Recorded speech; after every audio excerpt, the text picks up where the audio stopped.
Good morning, esteemed guests, scientists, and other participants from around the world. My name is Jarosław Protasiewicz, and I am the head of the National Information Processing Institute in Warsaw, Poland. It's my great pleasure to welcome all of you to the 8th Machine Intelligence and Digital Interaction Conference. I'm delighted that such a high-profile event has been co-organized by our institute, which work tirelessly to prepare and implement innovation and modern IT solutions for Polish science. The MIDI conference offers a unique opportunity to bring together researchers and practitioners working in diverse areas of artificial intelligence and human technology interactions. I'm certain that all of you will find and share good practices and inspiration, and have the opportunity to experience captivating speeches. I wish all of you fruitful discussions and inspiring case studies around the key subject of the conference. Once again, welcome to the MIDI conference and have an excellent time. I would like to ask Professor Marcin Sikorski to take the floor. Thank you very much for a kind invitation. I'm very honored to contribute to this opening. Starting this year, the main organizer of this conference is OPI, the National Information Processing Institute in Warsaw. And we are very glad to hear that OPI offered its infrastructure and efforts for organizing this event. And of course, we hope this relationship will work for many years in the future. As a, let's say, dinosaur in organizing this type of conferences related to HCI, I'd like to mention that this edition of MIDI is special for 3 reasons, I guess, at least 3 reasons. First, this time we are running this conference for the first time without Professor Krzysztof Marasek, who unfortunately died in November last year. He was a very key person for MIDI conference. He put this idea of this conference to life. He promoted this conference in a very active manner, and for the MIDI series, he was the longest serving chairman and of course the program committee chair since 2012. Sadly, he's no longer with us, but I hope we will continue his work and we can make MIDI conference as inspiring event as it always was.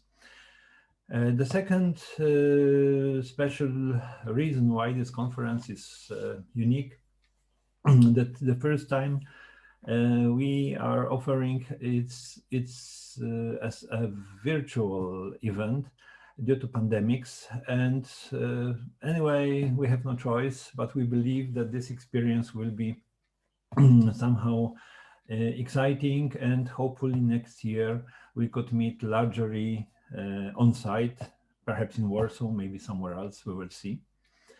And the third reason is that MIDI conference was always focused on connecting different worlds, various aspects of human-computer interaction and digital innovations in many kinds.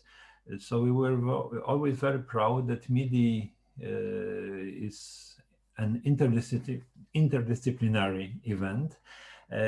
We connect people from academia and practitioners. We connect engineers, social scientists, psychologists, even creators of digital art. And everybody could find for his own work many inspirations coming from other disciplines. It was always the biggest value for our event. And nowadays, more and more IT solutions become smart somehow. And the smartness creates new interdisciplinary challenges for designing interactions between humans and the information technology. It has also serious social and economic impacts in many countries. For this reason, this year, we decided to expand the scope of MIDI by adding artificial intelligence area to the human-computer interaction track. And we invited new chairs from the area of artificial intelligence. And we also invited a distinguished keynote speaker, Professor Pedrich, who is also from the area of AI. So now you can see from the program that MIDI stands for Machine Learning and Digital Interaction. And exactly on the crossroads of these fields, we hope that there will be many interesting papers to present. And these papers may bring some interdisciplinary ideas how to solve current problems related to research, to social science, to implementations of artificial intelligence solutions in everyday life. So I'm sure that this MIDI conference in this new format will be another successful and memorable event for all the participants. It will be also a milestone in the series of these conferences. So I wish good luck for the presenters, for organizers, and for all the participants. And many thanks for your attention. Good luck. Thank you very much. Okay. So now that we have the conference officially started, we can begin. My name is Cezary Bila. I'm the head of the Laboratory of Interactive Technologies at the National Information Processing Institute in Warsaw, Poland. And today and tomorrow, my role will be to keep track of all the events happening during the conference. And I hope that with help of our great technical team, everything will go smoothly. As we all know from the last year experience of the pandemic, the participation in remote meetings and remote conferences can be really tiring. This has even gotten a name of so-called Zoom fatigue. So we decided that in order to minimize such fatigue and increase our focus during the sessions, all the paper presentation sessions will be followed by a short session of meditation, which will be carried out by our colleague from the lab, who is a researcher on meditation and also practicing person who actively trains meditation. So this is one of the announcements. Other thing I would like to mention now before we start is the social event. There will be a social event at the end of the day today, and we planned to organize it on the Altspace VR platform. This is a platform which allows connection not only from VR headsets. So if you don't have a VR headset, don't worry. You can still participate using PC. You can find all the information and how to connect on our website in the virtual venue tab. So please take a look at these instructions, and we hope that many of you would be able to join us. And in these hard times, at least partially, we could simulate the social event for the normally occurring during such conferences in real life. Of course, this is also new for us, so we don't know how exactly it will happen. So it's also up to you to participate and make the social event great. Okay, so now I think we can move on to the first paper presentation session, which is Machine Intelligence Session 1. The chair for this session will be Hilmi Demirhan from University of North Carolina, Wilmington, United States. So Hilmi, the floor is yours. Hi everyone, I am Hilmi Demirhan. I'm joining from the University of North Carolina, Wilmington. So our first paper is going to be, I am the author on this paper also, Neural Machine Translation for Turkish to English using Deep Learning. Now we can watch the recording.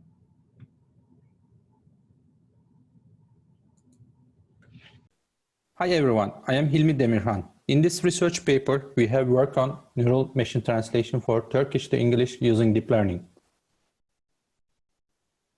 The outline for this presentation includes our motivation, machine translation, sequence-to-sequence model, attention model, dataset, results, and the conclusion. Machine translation is one of the challenging artificial intelligence areas due to the complexity of the languages. Models that use recurrent neural networks, such as sequence-to-sequence model, have become popular on many natural language processing problems, including machine translation. However, these models underperform on long sentences due to fixed length vector design. In this paper, we deploy a RNN-based sequence-to-sequence model.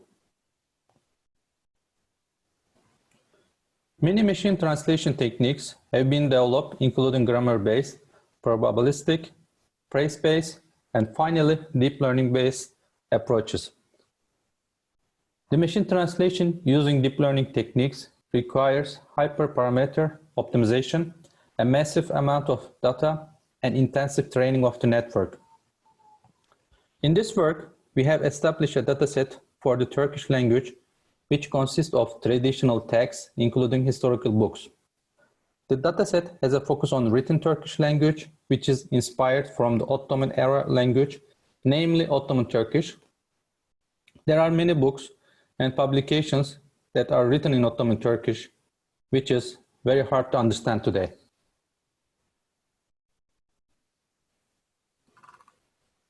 In addition to this, we developed a deep learning-based machine translation model using sequence-to-sequence algorithm with attention mechanism, which uses collected new dataset for the translation of historical Turkish text to English. In this work, we ran our model with different parameters and we did hyperparameter optimization as well. Sequence-to-sequence model will be improved further using the attention mechanism, which uses collected new dataset for the translation of historical Turkish text to English. Determining hyperparameters such as the number of epochs and dataset size is critical for deep learning models that require expertise.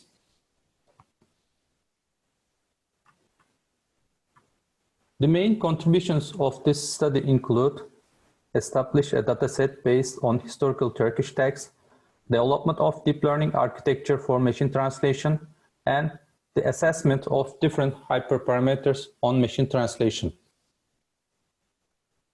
The dataset has both modern and traditional samples collected from recent and old publications. The proposed model trained with various dataset size and epoch counts to determine optimum hyperparameters. We first kept the epoch count as 100 and changed the dataset size, which varies from 10,000 to 500,000 samples. We ran the experiments with the dataset. In figure 3, the validation accuracy, train accuracy, validation loss, and train loss values are illustrated. The validation accuracy and the train accuracy values are close to each other and have an increasing pattern in the figure. Also, validation loss and train loss values are close and show a decreasing pattern. This shows that our model is good at generalization. Observations from our results of the proposed model can be summarized as follows. Observation 1. The machine translation has great potential to be used in language variation if a proper dataset is created.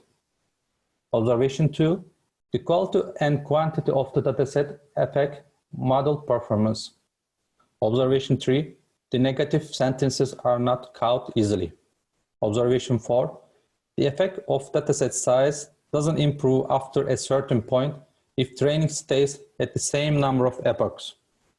Observation 5, the inverse order of the sentence structure of Turkish and English makes translation complicated. And the final observation 6, increasing the size of training dataset and the number of epochs for training provides better translation. The increase in the training dataset and the number of epochs provide better results. 200K samples of training dataset and 250 epochs of training are the optimum hyperparameters for a sufficient translation.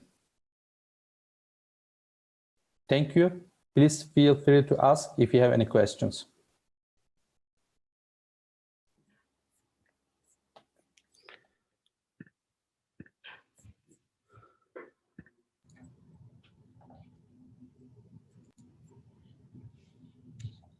Thank you everyone for watching our presentation. We can take if you have any questions.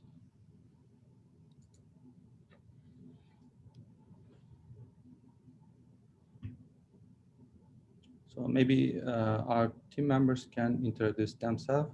Salih, can you introduce yourself? And later Fatih. Hello everyone, my name is Salih and I'm a PhD student at Virginia Commonwealth University. My main focus on natural language processing, especially I'm also interested in deep learning algorithms, and thank you for your attending. Fatih.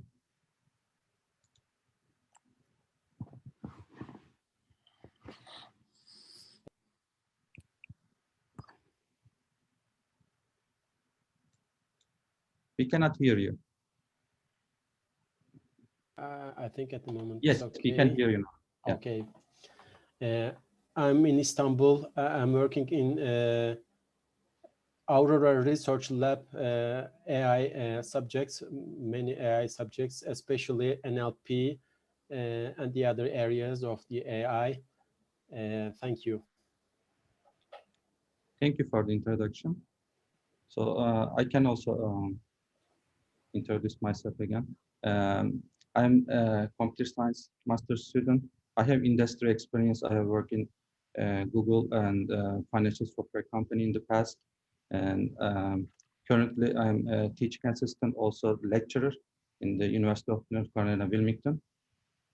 So we have come together to work on this project, and it became like very interesting.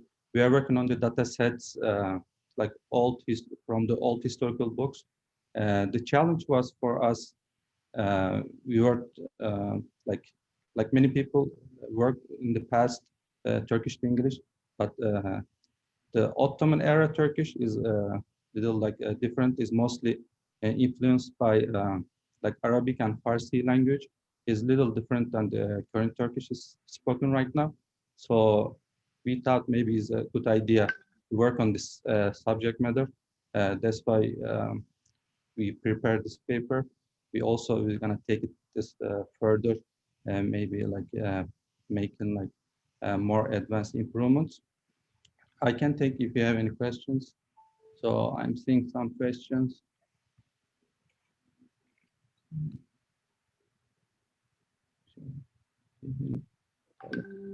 Okay, the question is, do you have any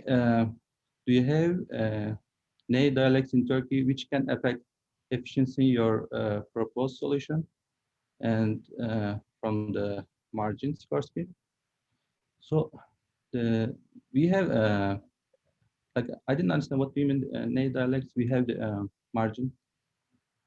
We have like different dialects, but is not like much difference than each other. We have like spoken like in Turkey, but we understand each other. It's not like sometimes like is in Turkish we have like Azerbaijani Turkish is close to each other, but in Turkey our dialects is not much difference. And our solution like mostly affected from the like like effect of the different languages, like such as like Arabic and the Farsi, is like we are working on this, like bringing, making translation to English. Does this answer your question, Martin? Okay, thank you very much. Thank you.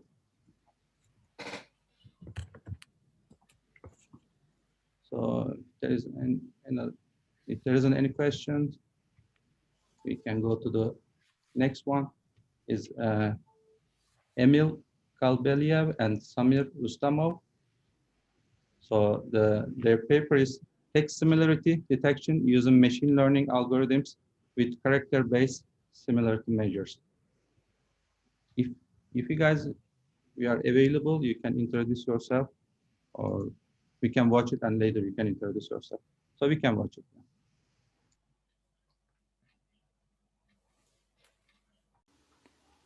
Hello everyone, and welcome at MIDI, Machine Intelligence and Digital Interaction Conference. I am Emil Kalbaliev. Today, I will present text similarity detection using machine learning algorithms with character-based similarity measures paper, authored by me and Dr. Samir Rustamov. The natural language processing has become one of the popular research areas in artificial intelligence due to increasingly produced textual data over the years. In text-related research, text similarity has gained significant attention from natural language processing community because of its increasingly important role in many textual tasks. Text similarity measures are mainly used in information retrieval, text classification, text summarization, document clustering, topic detection, question generation, and many other natural language processing tasks.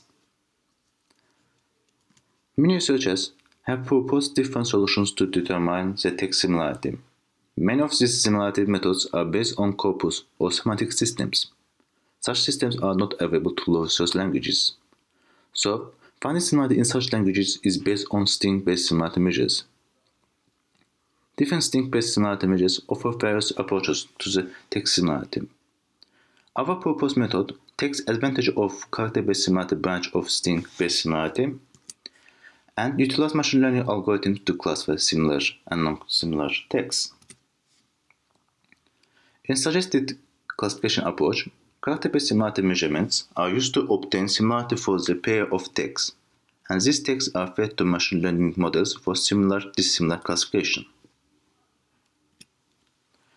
Longest common substring, longest common subsequence, jar distance, jar-Winkler distance, Radcliffe over shelf algorithm, Levenshtein distance, Thermal-Levenshtein distance are selected types of character-based similarity measurements. To classify pairs of text as similar and non-similar, spot vector machine, random forest algorithm, and multiple representative networks are used. For conducting experiments on character-based similarity algorithms and machine learning models, the news from Azerbaijan news websites were collected. Data gathering process was conducted based on the most popular 8 news categories. 9,600 text pairs were created, and similarity degrees of similar news is labeled as 1, similarity degrees of dissimilar news labeled as 0. Each dataset entry is processed by 7 character-based similarity algorithms for obtaining different similarity measurement results. Let's show this on an example. This is dataset entry, text 1, text 2, and similarity score. Text 1 and text 2 is processed by these 7 character-based algorithms, as previously mentioned. Firstly, this algorithm processed by the longest common substring, longest common subsequence, jar distance, jar-Winkler distance, Radcliffe over shelf algorithm, Levenshtein distance, and Thermal-Levenshtein distance. And similarity score is kept the same.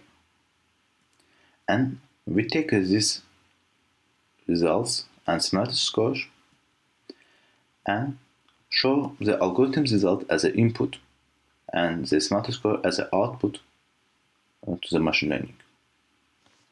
In general, the process is like this. Text space is processed by the 7 algorithms, and obtained results is fed to machine learning algorithms. As previously mentioned, we use spot vector machine, random forest, and multi-layer perceptual neural network. In spot vector machine experiment, we use radial basis function kernel and one versus race strategy. Furthermore, we trained a random forest classifier with genuine impunity, no maximum depth constraint, with at least 2 sample splits, 1 sample leaf, and 10 different decision trees. For multi-layer perceptron classifier, we used 3 hidden layer size of 100, with maximum iteration of 500, activation function of rectified linear unit, adaptive learning rate, and Adam optimization. Supervector machine, random forest, and multi-layer perceptron neural network models are evaluated using tenfold cross-validation process on dataset. During cross-validation, precision, recall, F1 score, and accuracy values are obtained, and the mean of these values for each classification model are demonstrated in the table. While comparing results, it is visible that multi-layer perceptron neural network and random forest classifier outperform support vector machine. The worst result belongs to support vector machine. The best precision score, 98.6, was obtained with a random forest classifier. In the meanwhile, the best recall score, 96.2, was gained by multi-layer perceptron neural network. Moreover, the best F1 score and accuracy belongs to multi-layer perceptron neural network, with a value of 96%. Second best F1 score and accuracy was obtained by a random forest classifier. In general, multi-layer perceptron neural network gained better results than other models and was considered a desired algorithm to train processed data by character-based similarity algorithms. Now, let's see the performance of neural network on an example. Given two states, we will first calculate the results for algorithms. Longest common substring will give the 50% result. Longest common substring will give 37% result. General similarity will show the 74. The Jargon model will show the 74 result. Article overshare will show the 1% similarity. Levenstein ratio will show the 37% similarity. And Delmont Levenstein will show us the 57% similarity.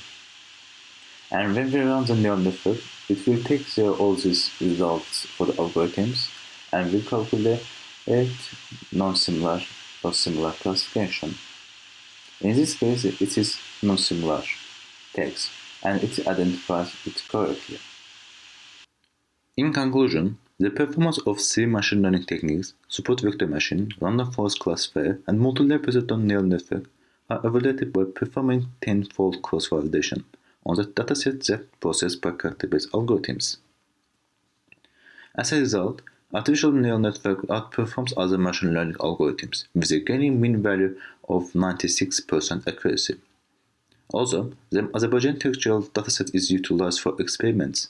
If input data is labeled as shown in this paper, the proposed machine learning methods can be applied to any language and any character set, since the text semantic measures is determined by character-based semantic techniques. Thanks for listening. This was very interesting topic. Thank you guys for your recording presentation.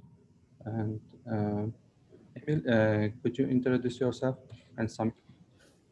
Hello, I'm Emil Kalbaliev. I'm currently studying Computer Science Master Program at Extrinsic University, Hungary. Previously, I completed my Bachelor of Science degree in Information Technology at AD University. My research interests cover natural language processing and machine learning. Thank you. Hello, everyone. Hello, all conference participants and conference organization team. Nice to see you, all of you. And thank to all to create this, to organize this conference and let us to participate here with our papers. I am Samir Ustamov. I'm assistant professor at AD University in Azerbaijan. My research area is natural language processing. I am mostly working on speech recognition, speech processing, and also some areas of natural language processing. Why we actually investigated this topic? Why? Because this idea comes from the real project. We worked on news aggregator sites, and we aggregated all of news from the Azerbaijani websites, and many of news, they are similar each other, and how to detect their similarity.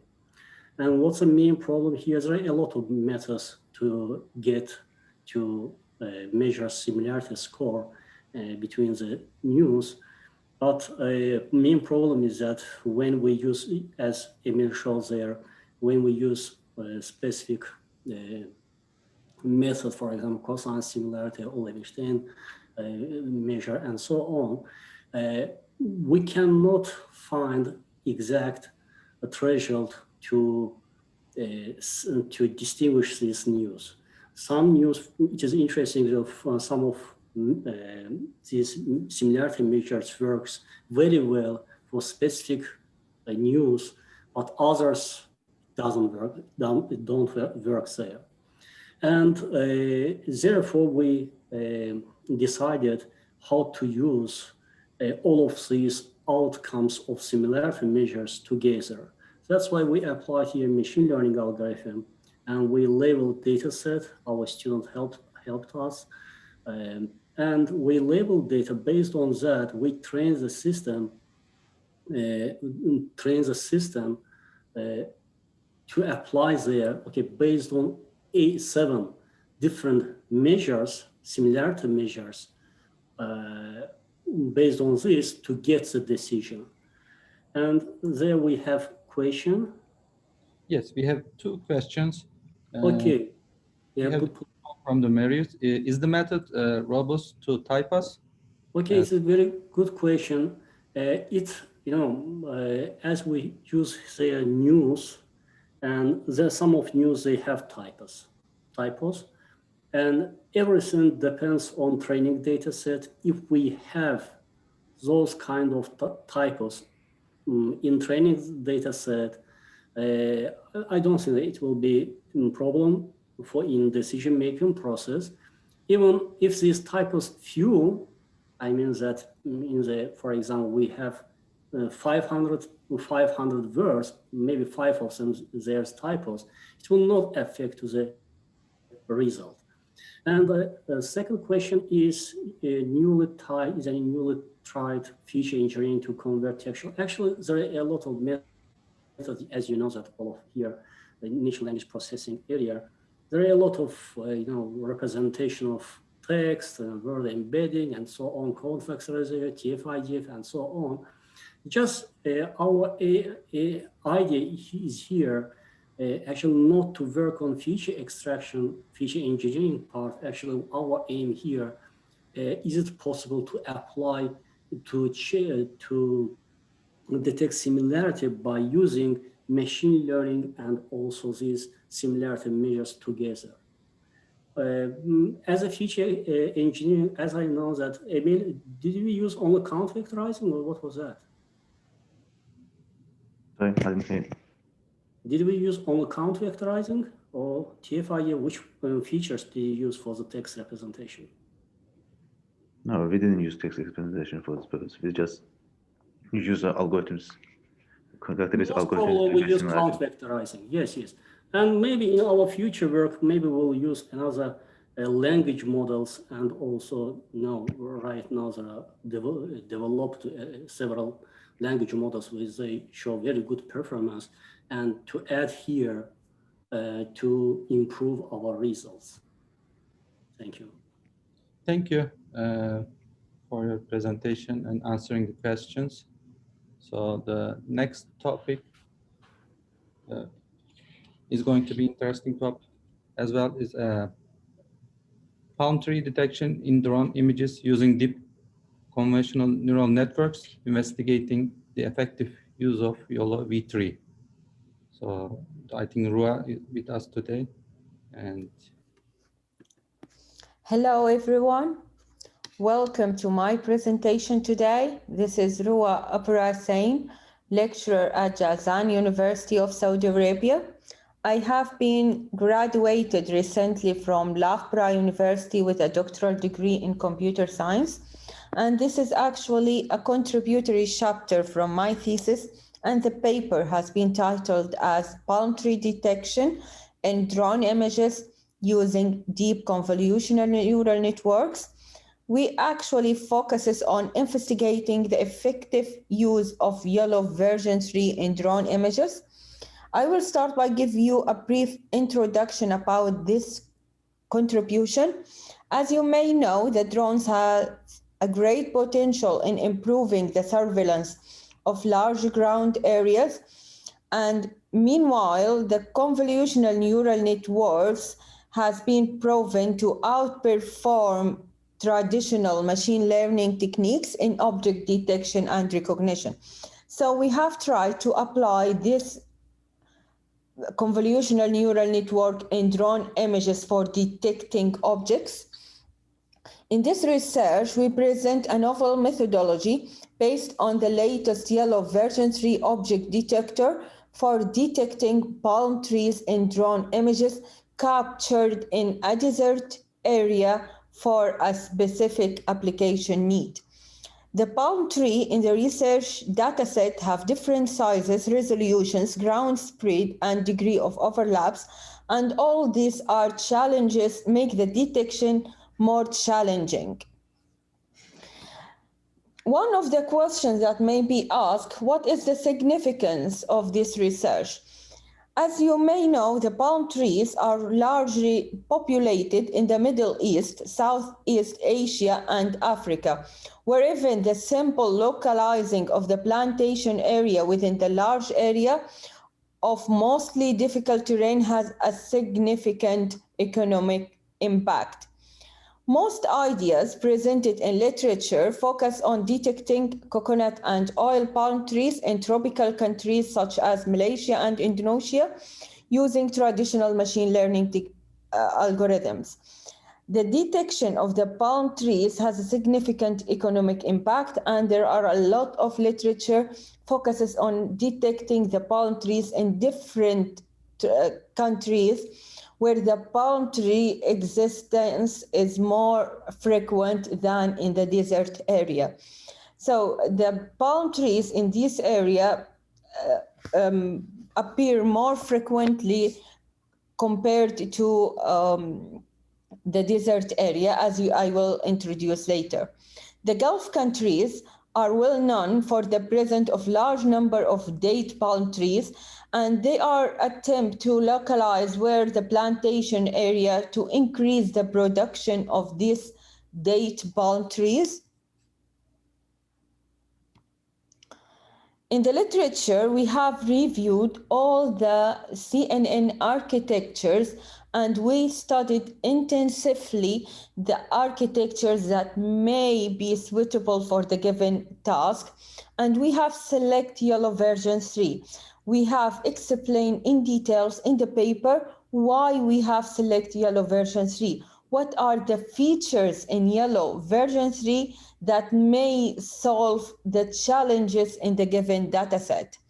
Also, we have introduced different, or we have reviewed different palm tree detection paper that focuses on the detection in tropical countries, also the detection of the palm tree using traditional machine learning techniques. So we have compared all these papers, and we have come up with a conclusion that we need to apply. This is a new application area, and we need to investigate practically what is the suitable architecture that may work on the given dataset. This is actually how the dataset looks like. The plantation area, as you may say, it's not frequently appear. We have a very limited dataset to train a deep learning model to detect these very small objects with different sizes. As you can see here, the palm tree has different size as here.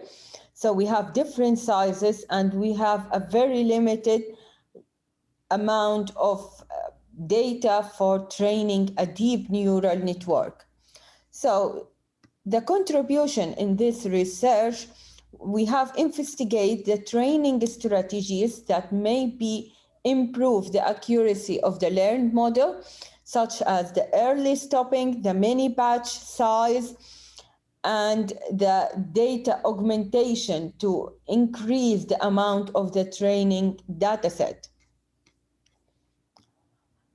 So here I discussed that these three training strategies have been used to improve the initial obtained result beside the use of yellow version 3. And there are a specific features in yellow version 3 that solves the problem compared to yellow version 2 or 1 or SSD, as we have practically applied all these architectures, but we have found that yellow version 3 solve our problem. This is the obtained result.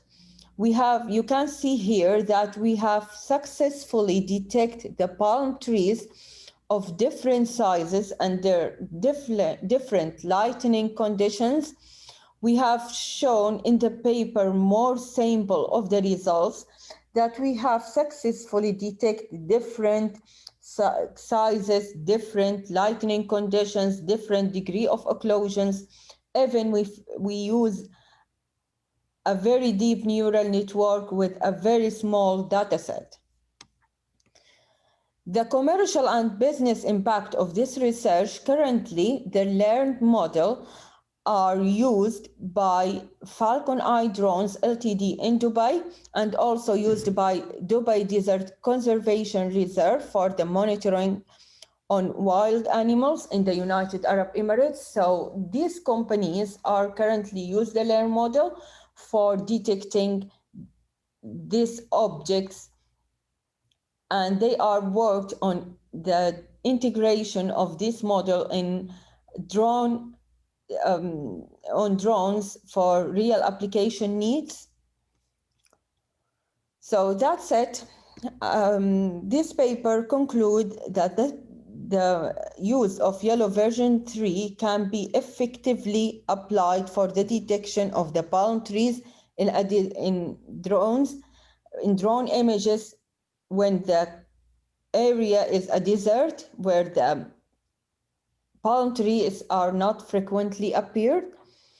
We have explained in detail the experiment and analysis of the result, which demonstrated the importance of the data augmentation, early stopping, tuning the batch size. All this shows a significant impact in terms of accuracy. The result demonstrates the suitability of using the proposed strategy for the palm tree detection in drone images, where the object size are viewed from the top and only the top side of view are appeared. It means we don't have the side view or the front view of the objects. The drones, as you know, show only the top side of a view. So we have a lot of missed features that can be used for the detection, but we have applied an important strategies that improve the obtained result. Thank you for listening, and I'm welcome to answer any given question. Thank you.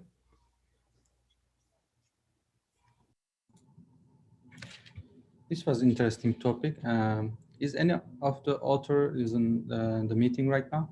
I believe no one is at the meeting. So maybe I see a couple questions. Maybe we can send them email and get the answers from them later. And we can go to the next paper. It's going to be training and evaluation of word embedding models for Azerbaijani language.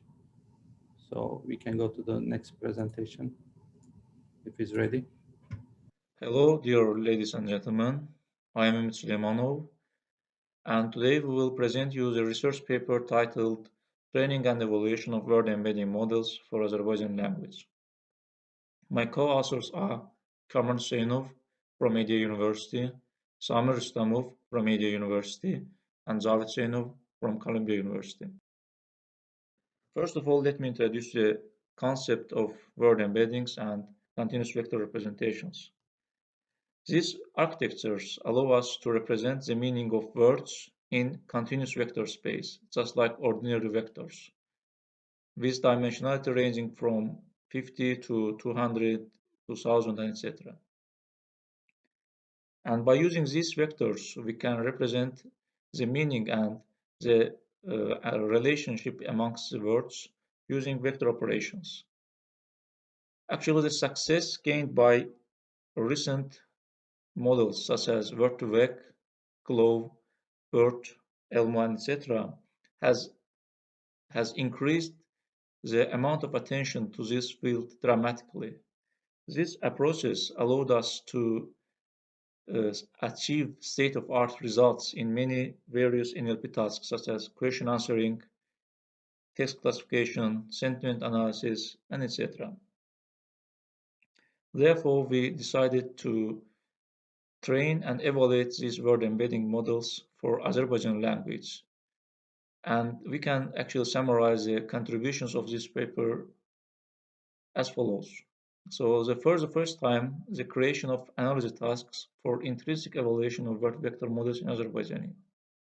Secondly, is one of the initial reports on the evaluation of word embeddings on both of intrinsic and extrinsic evaluation tasks. Therefore, with this paper sets a baseline for Azerbaijani language in these both tasks. Thirdly, it serves for the purpose of exploration of the effectiveness of word vector models in an agglutinative language, which is Azerbaijani.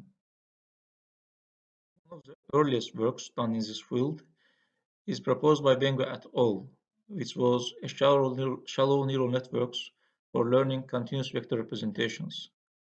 Then Colbert and Weston proposed using feed-forward networks based on word window context. And Mikolov et al.'s approach was using, again, shallow neural networks, namely skip-gram and continuous peg of word approaches, for learning these word vectors very efficiently. And their model allowed us to learn these vectors from very large text corpora. Then Pennington et al. Proposed Glove model, which has improvement over previous models by using word co-occurrences matrices. Then the approach proposed by Melamud et al. Allowed us to generate not static but also contextualized word embeddings. Also, Peter's approach, Elmo, was generating continuous vector contextualized word embeddings and using LSTM architecture. The method proposed by Devlin et al., named BERT architecture, used masked language model, which is truly bidirectional language model to train word vectors in continuous vector space. So I would like to give floor to my colleague Kamran Hüseyinov. Thank you, Ümit. So in our paper, we use SIBO and Glove architectures to build our word embedding models. We have several comments on the data. We have built 3 corpora using 2 datasets. First one was the news articles in Azerbaijani language, and another corpus consists of several textbooks, novels, poems, etc. And we built third corpus by the combination of these 2 previous datasets. Moving on, we had 2 main challenges with the training process. One of them was that the Azerbaijani words can be expressed in different alphabets, and as you can see here in the example, the word Azerbaijan has 3 different spellings in the dataset, which can create a information loss. And another problem was that as Azerbaijani is a low resource language, the dataset can have a lot of orthographic mistakes, which can hurt the performance of word embedding models if left unattended. Moving on, as we mentioned before, we have concluded both intrinsic and extrinsic evaluation in this paper. And for the intrinsic evaluation, we have built syntactic, semantic, and countercapital analogy questions to assess our models. As you can see here, we have some examples for the analogies, and we have these answers for these analogies. And if our model's first prediction is the same with the answer to the question, then the model gets 1 accuracy point. But in all other cases, it gets 0 points. And as you can see here, we have statistics for Vertweg and Globe models for intrinsic tasks. And when we increase the dimension or number of tokens, we can clearly see that for both architectures, we can get better results. And one interesting fact about this intrinsic evaluation was that Vertweg had better performance in syntactic analysis, syntactic evaluation, while Globe had shown better performance in the semantic questions, such as capital country or the overall semantic questions, as you can see here. So I'd like to move on to the extrinsic evaluation. In the extrinsic evaluation, we use Muse classification task with 6 categories using pre-trained Vertweg and Globe static vectors with 200 dimension. We use several machine learning algorithms such as full connected neural networks, support vector machine, and decision tree. Finally, we use neural network with LSTM. We also compare our results to the TF-IDF vectorizer, which is basically an advanced version of the one-hot encoder. And for the first 3 algorithms, we have to actually flatten our word vectors. In this case, we use unit vectorization method, which is basically an aggregation of word vectors in input and entry divided by their length. But the problem here is that as we aggregate the word vectors, we have an information loss here, which can hurt our performance. And the unit vectorization actually hurts our model's performance. As we can see here, Vertweg and Globe models have similar or worse performance compared to the TF-IDF in first 3 algorithms. Nevertheless, we can see that Vertweg and Globe models had a far shorter runtime, training runtime, which is actually good for our pre-training models. But the main thing is that when we use neural network with LSTM, we can see a clear performance increase in our Vertweg and Globe, which shows the far superiority of these word embeddings compared to the TF-IDF. And I want to move to the conclusion. So in this paper, we extensively researched Vertweg and Globe models on Azerbaijani language. And the main observations of this paper was that Vertweg can get better performance on syntactic analogies in Azerbaijani, while Globe shows better results on semantic analogies, which was an interesting finding of our paper. And another thing is that we can clearly see that using word embeddings, such as Vertweg or Globe, can give us far better results than the standard ways, such as TF-IDF or another one-hot encoding algorithms. So, in a sense, the extrinsic evaluation shows the superiority of Vertweg and Globe models. Thanks for your listening, and this is our paper in a nutshell. We would like to hear your questions at the end of this presentation batch. Thank you for your presentation. This was a well done presentation, very interesting. Thanks. And maybe you can start introducing yourself and answer the questions asked. Ümit, you can start. Okay. Hi, everyone. My name is Ümit. I am senior machine learning specialist in EGOV Development Center. I'm a master's student at Kazar University also. So my main research area is NLP and machine learning as a fields. Hello, I'm Kamran Seinov. I'm one of the co-authors of the paper. And currently I am master at ADA University. Yeah, that's it. Is Javid is here? Javid Melan from Columbia University. I think that right now they are midnight. Yes, it's 5 p.m. right now. Yeah. Yeah, because of this reason, maybe he couldn't join us. Okay, I am Samer Istavio. I already informed about me. I am assistant professor at EDH University, and these guys were my SDP students. We worked with them on this topic. And there are some question. Yeah, we have a question from Chahat. Is sentence embedding help provide better semantic than word embedding? The question. So the question is to me, yeah. Then I think the domain is different, yeah, because if we use semantic, intrinsic semantic evaluation on words, then we should use word embeddings on special words, yeah. But semantic embedding can encode sentences, and then we can use it for sentence similarity tasks, not word similarity tasks. So I think the domain is different. So we cannot talk about which one is better.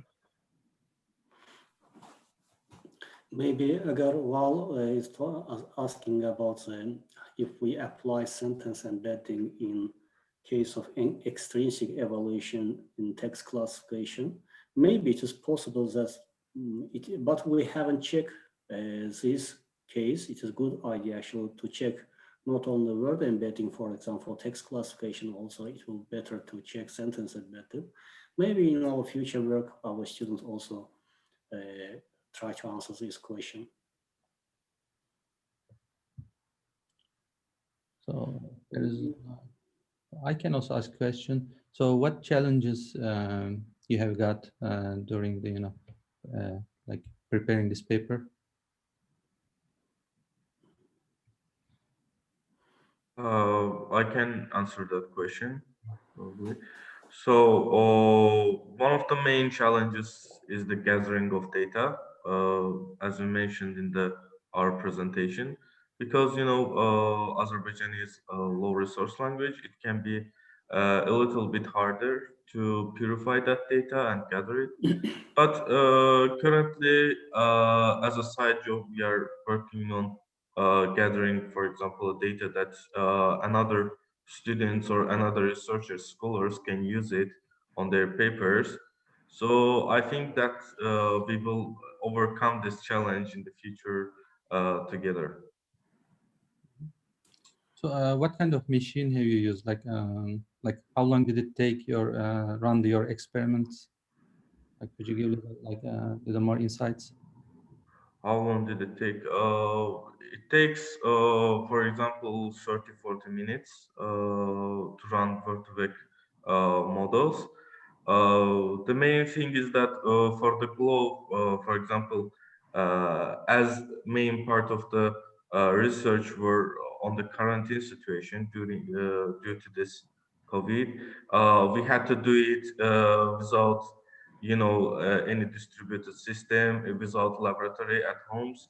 And the main problem was with Glow because the pure Glow itself is run on, let's say, Linux. We didn't have Linux. We had to use a virtual machine, and it took a little bit more time, like 2 hours, hour and a half to for every model. But we managed to do them, I think, and the results seems good. Okay, let me several the word about this work. Actually, word embedding is very popular, and a lot of the research group also applied word embedding in their product, in their research. Why we came to this topic, our aim to answer this question regarding word embedding in Azerbaijani language complexly. I mean that not only just to use how to use word embedding, actually which kind of word embedding gives better result in terms of evaluation, semantic evaluation or the syntactic evaluation control. And to answer this question, we also mostly focused on evaluation part of the word embedding specifically for Azerbaijani language, and for specific, we choose specific area for the news classification or text classification. I think that it should be, it will also be better later to check this option. I think that this evaluation is also, it should be similar to other Turkish language. I mean, there's a lot of Turkic countries and languages. We hope, actually we didn't check that, but it will hope that what we got result from this paper, it should be similar to another Turkic language. We hope so. And we haven't checked it, but maybe later we'll check also other Turkic languages to find the similarity in terms of meaning of the words. Do we have question? Can you answer to this question? Yes. So we talked about misspellings in the dataset, and the question asking how these are represented in vectors. So this is word embedding models of context-based, or meaning works on some windows in the sentence. So if, and it is learning these vector representations by assigning some weights based on the words in the window context. So if we assume that we have misspelling of some words, for example, Azerbaijan, in different contexts, but as these misspellings will be in the same context in different places, we will see that these misspellings will be close vectors to each other, and we also observed that in our dataset, and we visualized it in our presentation. So as you can see, Azerbaijan word in dataset is close. The three main misspellings of Azerbaijan is close to each other in vectors. So I hope it is clear. Or yeah, that's very good answer. If there is need, I can again show the slide where the misspellings are shown. Sure. Thank you for it. I will need share screen. Okay.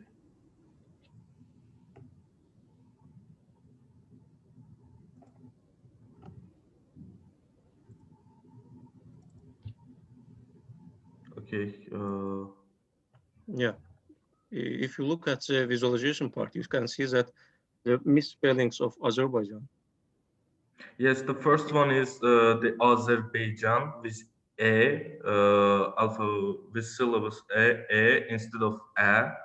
So in a context, it gets very close to the vectors, word vectors written in Turkish language, because the representation of Azerbaijan in Turkish language is with an E. So as you see here, these are all Turkish words. So it totally based on the context. If there's misspellings, it will be closer to the words that were used in the same context. And as you can see here, there are little misspellings with the another variant of the Azerbaijan word. Yeah.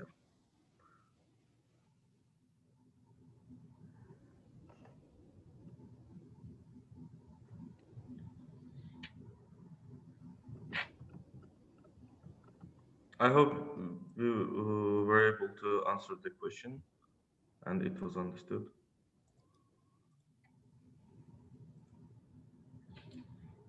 Thank you for your answer.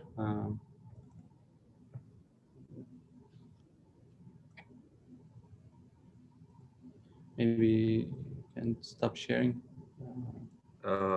Just a minute, sorry.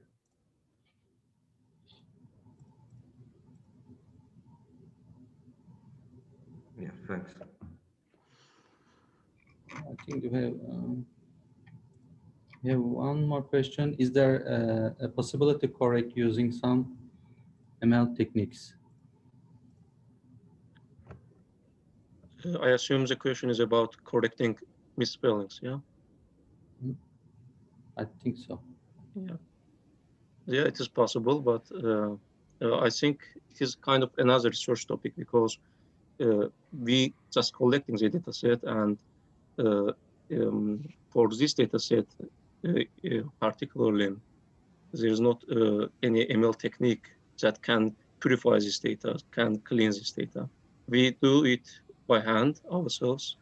By, for example, we collected this from news, from books, and there was some parsing errors as well. We tried to remove them. We tried to correct them as much as we can, but we don't have like spell correction model yet ready for Azerbaijani. Maybe it can be a research topic for future.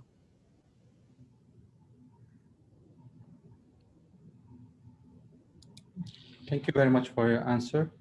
If there is any other question, maybe we can, maybe authors can go to the breakout rooms and answer and socialize with their other participants. We can answer like if there's any more questions. So maybe maybe we can divide into the like groups, and the participants can go to the different breakout rooms and ask their questions. We have four breakout rooms. So for each of the presented paper, there is one. We also have additional meditation, but it will be active in a moment. So for the next 10 minutes, I would like to ask authors of the papers from this session to join the respective breakout rooms according to the number of their presentation. So the breakout room number 1 for the authors of the first, and so on. And after 10 minutes, these breakout rooms will be closed, and we will be able to join the meditation. But I will also announce everything after we come back from the breakout room. So all of you are encouraged to join the authors of the presentation and ask them more questions about their papers. So see you in 10 minutes.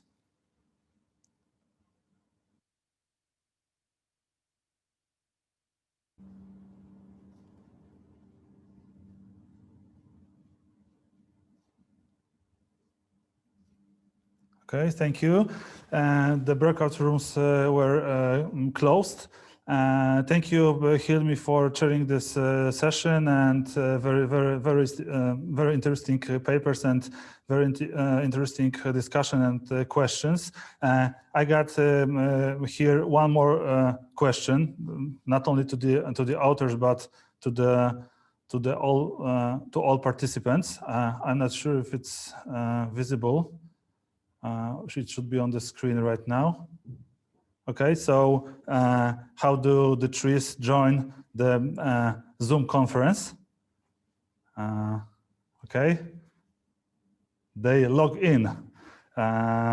So please, please forgive me this little joke.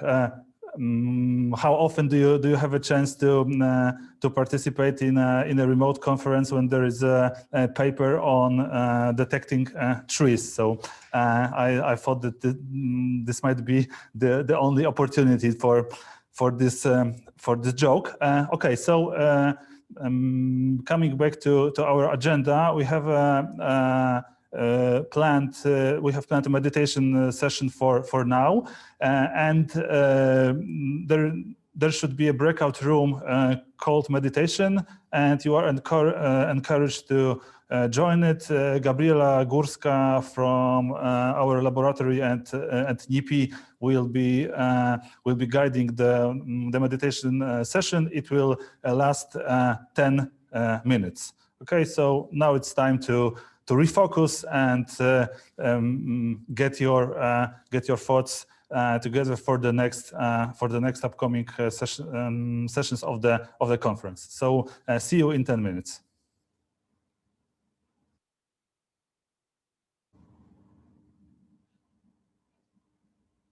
Okay, so we are back from the meditation session. I hope that your minds are cleared, but just to be on a safe side, we have a 10-minute break. And at 12, we are coming back with the presentation on EIT manufacturing, which will be chaired by the Łukasiewicz Research Network. See you in 10 minutes.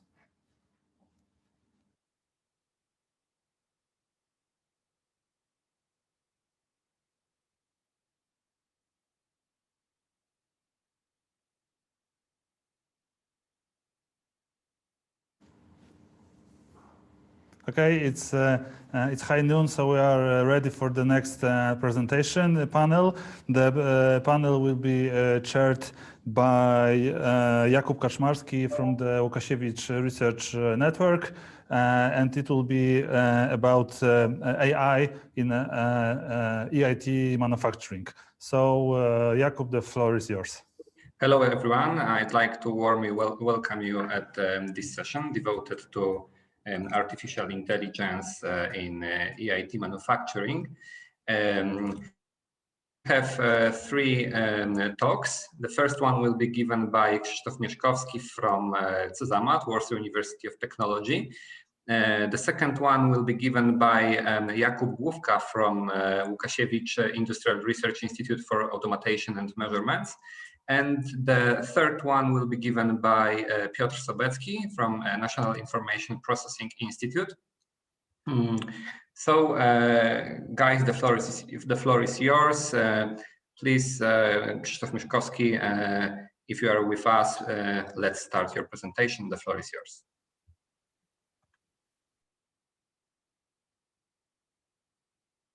I think we have some issues with. Yeah, you're unmuted right now. Thank you, Chair, for introduction, and thank you, organizers, for inviting us to present our experience of artificial intelligence. I will present not only CESAMAT Center, but also the activity of Warsaw University of Technologies on my presentation. Let me share my screen in order to show you.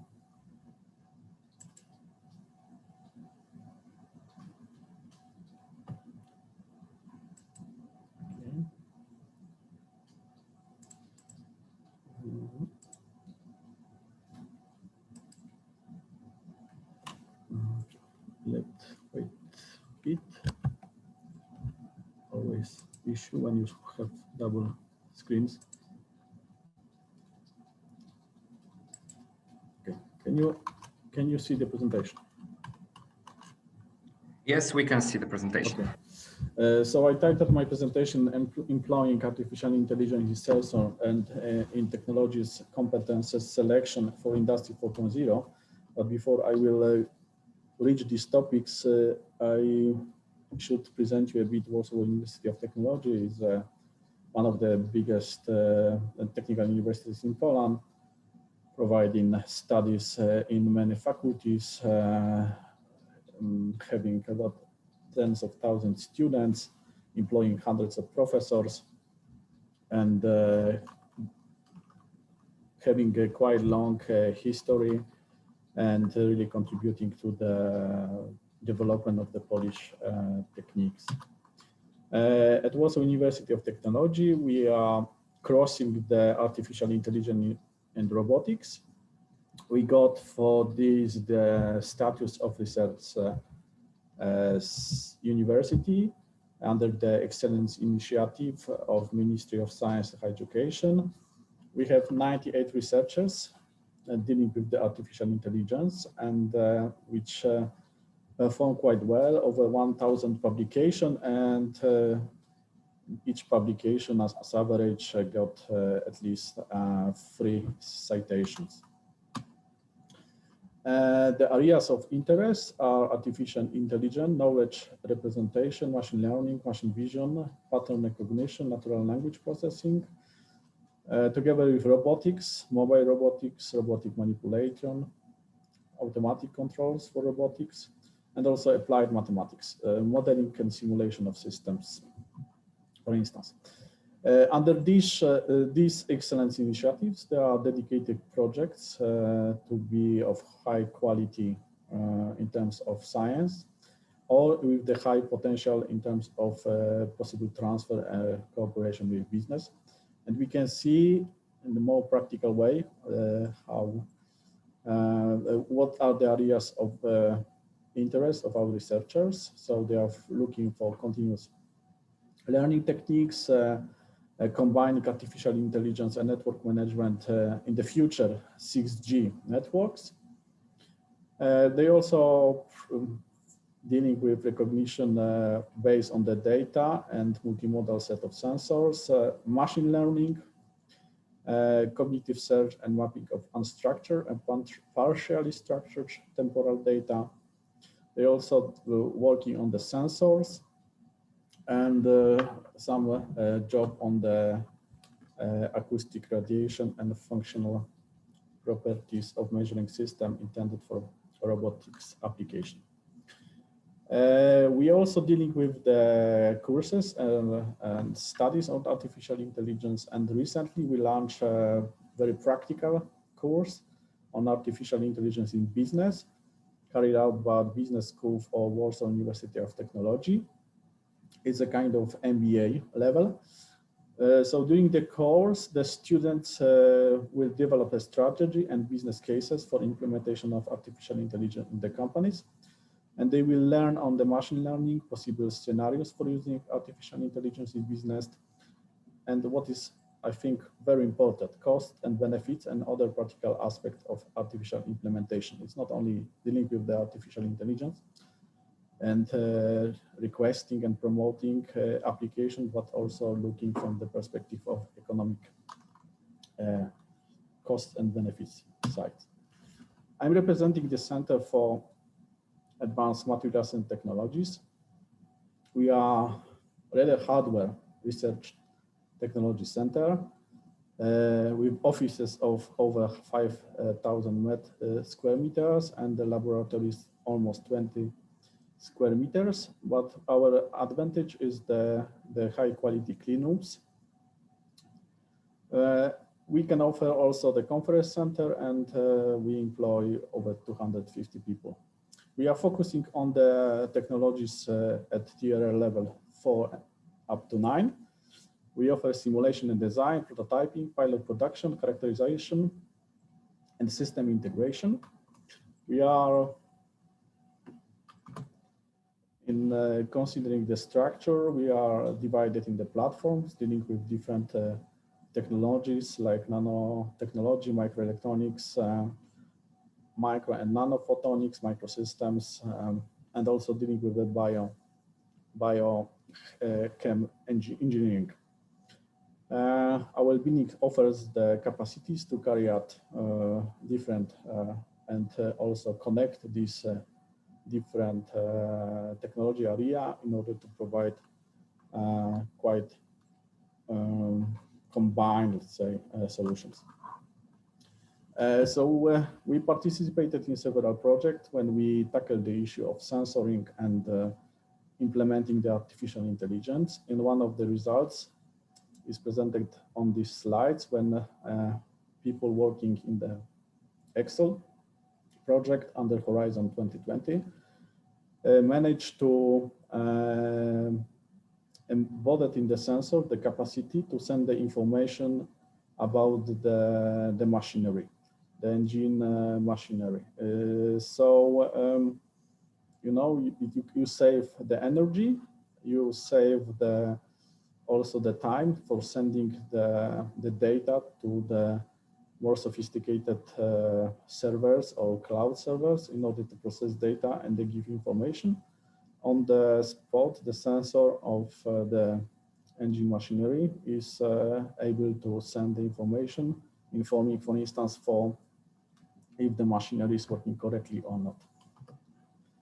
We also suggest the proposal for the Gospodstrateg competition, when we will try to develop the artificial intelligence algorithms dealing with the decision problem on the selection of the right technology for Industry 4.0 concept. These algorithms should address the different needs of the enterprises, the enterprise technology and capacities in terms of competences, and also the technology specifications available, the technologies which are currently available. And the algorithm should suggest analyze the gap between these three dimensions and be able to suggest the right proposal. I hope that somehow I try to address the topic of this session. So if you have any question, I'm able to answer. But let me also clarify something, that I'm presenting the capacity not really well involved in the projects which I present. Thank you very much. Thank you for keeping the time. So the floor is open for discussion. Do you have any questions?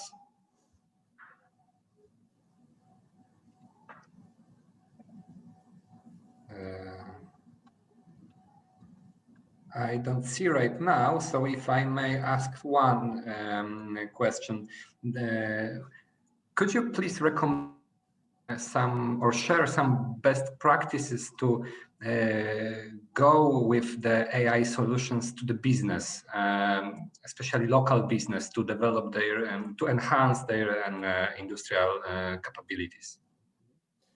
My approach is from the more management side. So I really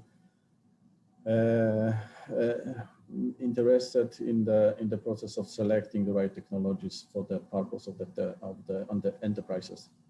It's not if you have a startup or the company, the strategy is really, or vision mission is really, based on the artificial intelligence.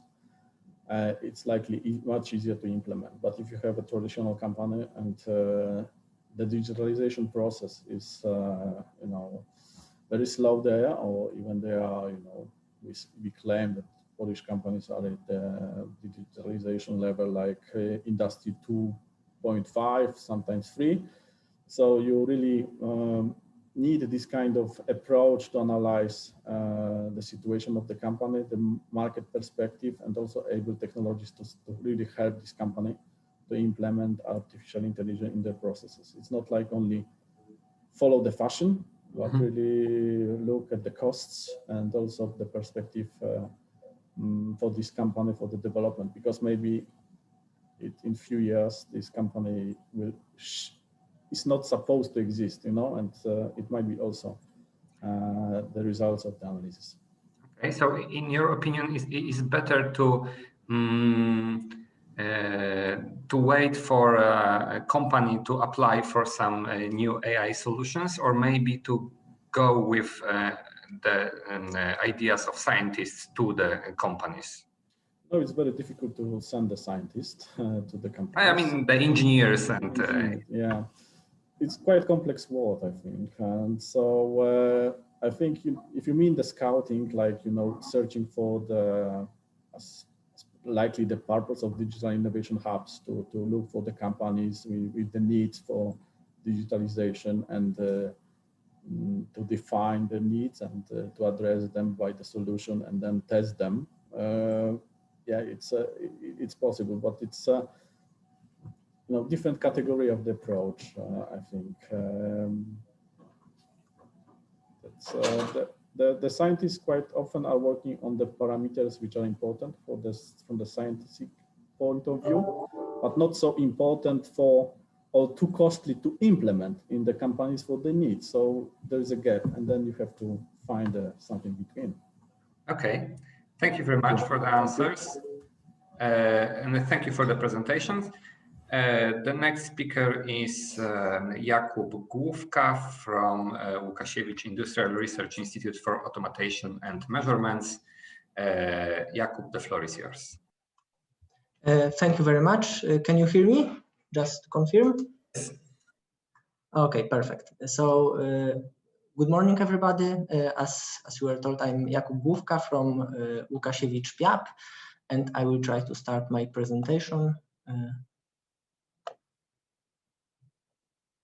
Yeah. Okay, here it is. I do hope you see it. Let me go through. I will talk about challenges in AI application in cyber physical systems, and I do think that my talk will be very, I would say, synchronized with what Krzysztof just presented. But first of all, I would first like to introduce where I'm coming from. I'm coming from Łukasiewicz Research Network. It's quite new in the Polish research scene. It's a big network combining multiple research institutes from multiple cities. It's very big. It's first largest in Europe.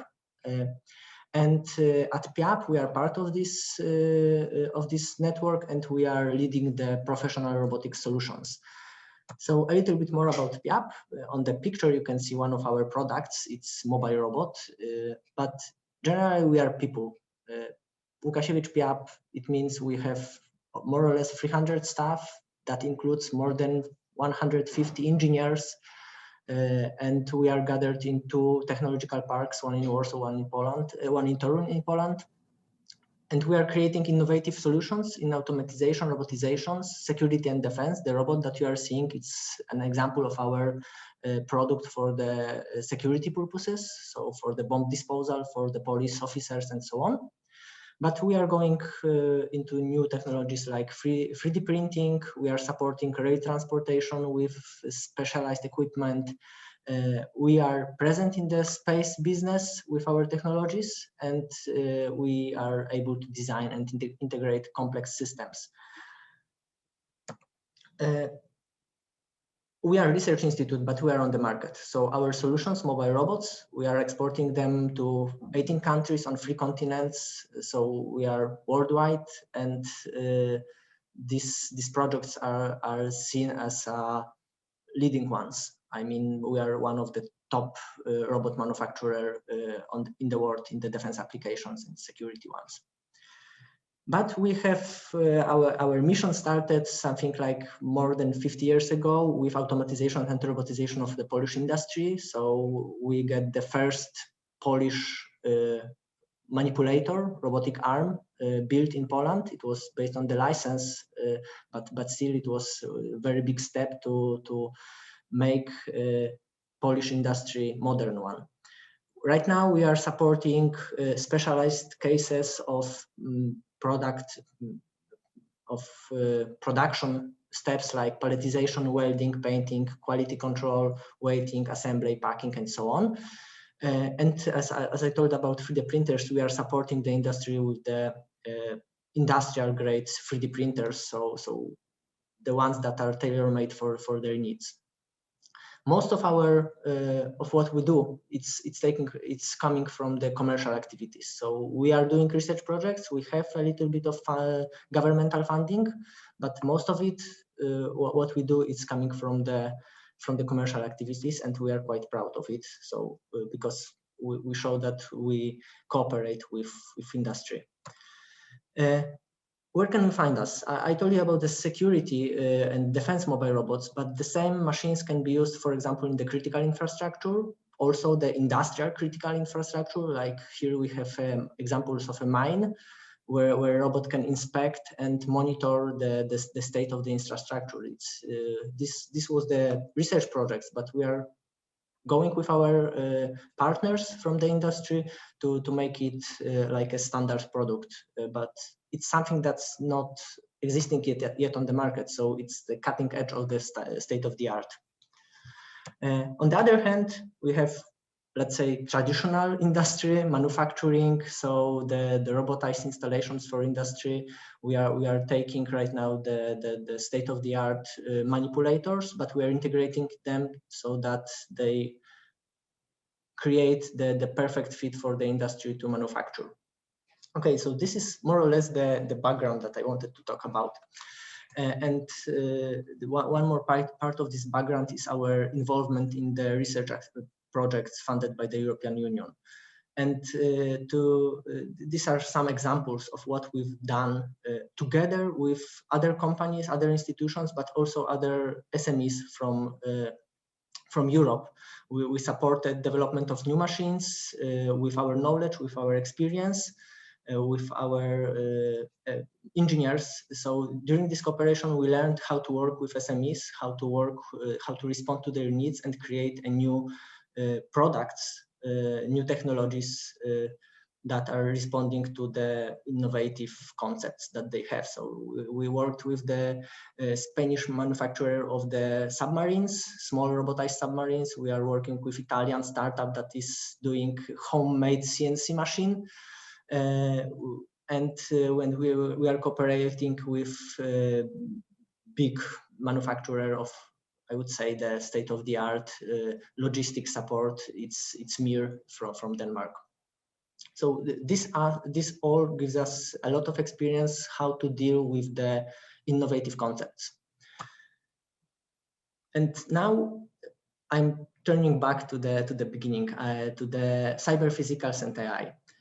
We know about artificial intelligence. We try new concepts. We do it. We do software for our robots. We do electronic boards for our products. We know about robotics. We know about industry, and it all I could sum up as we are very experienced with cyber physical systems. And with this cyber physical systems experience, we can respond to the trends. We can support SMEs. More on this a little bit later. But we do see that on the market, on the global market of solutions, there is more and more artificial intelligence. There is more and more robots that are supposed to provide agile solutions, so the ones that adapt to the current situation. But we all know that there are the big players that are dealing with big data, cloud services, that are providing startups that are providing apps. And they are serving the very common needs of the market. The newest, let's say, trend is going to the Internet of Things and edge computing, but it's still like standardized solution. You buy a box that is developed in multiple, in big quantities, and you just try to deploy it in your system to support this edge computing or Internet of Things concept. But cyber physical systems are taking this, I can call our cyber physical systems as Internet of Things or edge computing because we are doing it in them, but they are a little bit different. They are very tailor-made and they are responding to practical needs of specific implementation. And it's not easy. It's still, it requires a lot. I will go through two examples. Jakub, we have 1 minute, so please go faster. Okay. I will go very fast through the examples. So one example is we try to deploy the artificial intelligence on the monitoring cameras, and due to the privacy, we needed to do it in-house. So we needed to deploy our own electronics, our own cameras, and so we taken state-of-the-art solutions. We not developed new AI. We taken what's available, but there was a lot of research and development to put it into the device, to put it inside and to make it operating in real time. So this is kind of work, how you need to take something that's existing and deploy it in your practical case.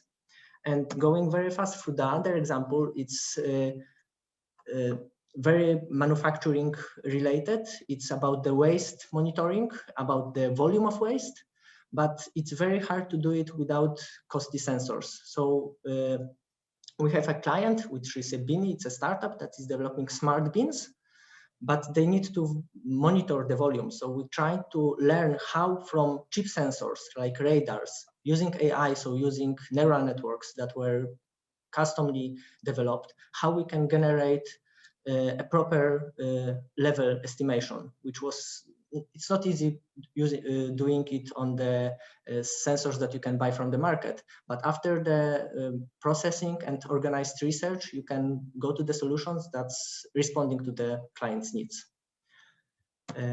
So just a summary, AI and cyber physical system, it's possible, but it needs of adaptation, it needs targeted research and developments, and the entities like Łukasiewicz Research Network can respond to these needs, can prepare something that responds to the local needs of the industry. Thank you very much. Thank you, Jakub. So we have a room for one question.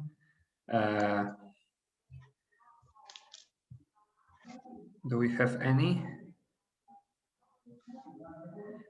If not, so I'll ask a really quick question. I'm impressed about the structure of income of your institute, that 70 million is coming from the business.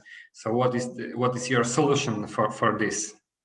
Okay, so maybe I was not very precise on this. 70 million is our total budget, and the most part of it, so more than 50%, is coming from business. So that's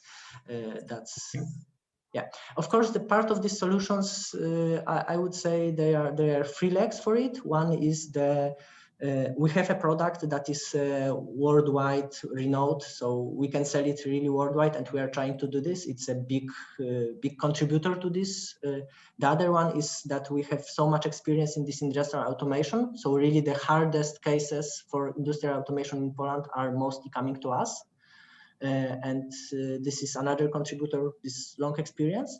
But I do believe that also this international cooperation in research projects, this is giving us the technologies that we can offer to clients from the industry, from local industry. That this Bini company, it's a Polish company, it's a startup that want to sell in all the Europe their new solution. And through the European project, they came to us, ask for help to develop some specific problem for them. Okay. Thank you for this. Thank you for the presentation once again. Since we don't have more questions, let's go. One. Ah, yeah, you have. Sorry, Yeah. Just a question. As I said, because you offer the technological solution, but what is your approach regarding the economic, dimension of it? So you just fascinated with the technology solution. Of course, if there is company, there must be a kind of rationality regarding the business. But do you offer this kind of analysis if this technology development is worth or not? Yeah, we offer the analysis, but I do think that the most important is to have the technology and then to contact the client and present him with the technology and deal with him, okay, on how he can support this technology, because you really, we are about to make business.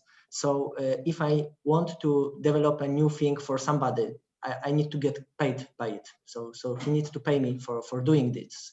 But on the other hand, I'm a no-profit organization, so I do not necessarily, get the money back that I was given, for example, from European project. So I have the technology, I know it, and now is the question: okay, the industry wants to use it, so how he can support me, so I can support him with the technology. It's a matter of mutual benefit. Okay, thanks. Thank you. Thank you. I didn't see more questions. So let's go to the last presentation of this session. Piotr Sobotsky, National Information Institute. Do we have the presenter? Yes. Yes, hello. Okay, hello. So the floor is yours. Okay, thank you. I would like to briefly present the solutions we have here for artificial intelligence in the National Information Processing Institute. I'm a head of Applied Artificial Intelligence Laboratory. I would like to briefly present you some of the concepts, some of the ideas we like to develop here, because we don't only focus on the research, but also on the development of and the application of artificial intelligence in solutions, not only in the higher education, but also on the other areas. Let's start off with NLP solutions that we were very mostly focused on. I would like to talk about the uniform anti-plagiarism system. This is one of the biggest projects in the company that applies artificial intelligence in practice. Before introducing the uniform anti-plagiarism system, the market for plagiarism systems was very distributed and not consistent across the higher education institutes. So many institutes used different anti-plagiarism systems. There was no consistency, and many higher education institutions didn't use anti-plagiarism systems at all. After introducing the anti-plagiarism systems, higher education universities are obliged to use them to verify the bachelor, engineering, and master's and doctoral thesis. The amount of data is stunning because we process, till the July of this year, we process over 200,000 theses, giving the median verification time of 7 minutes. This is a stunning achievement. Before that, the analysis could be added. For example, the another day there was a feedback to the thesis advisor. This allowed us to provide a solution that not only looks for the copy-paste kind of plagiarism, but also detects some kind of obfuscation, like paraphrasing by using the input masking. Only the index of this solution is 11 terabytes of data. The whole database is 50 terabytes of data. So this is a very big problem that we achieved to solve, that we managed to solve, and the solution is running on in production.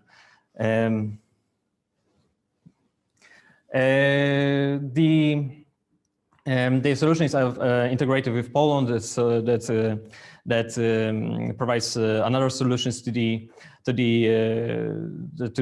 universities and higher education, and we also achieve big results on the competitions, the poll level competitions, and for example, Poland competition, when we achieved the highest place at the style bridge detection. The solutions that we offer for the natural language processing include also the work on BERT. BERT is a method of teaching the pre-trained models using the input masking, where the neural networks tries to predict the empty spaces in sentences to generalize the knowledge about the language.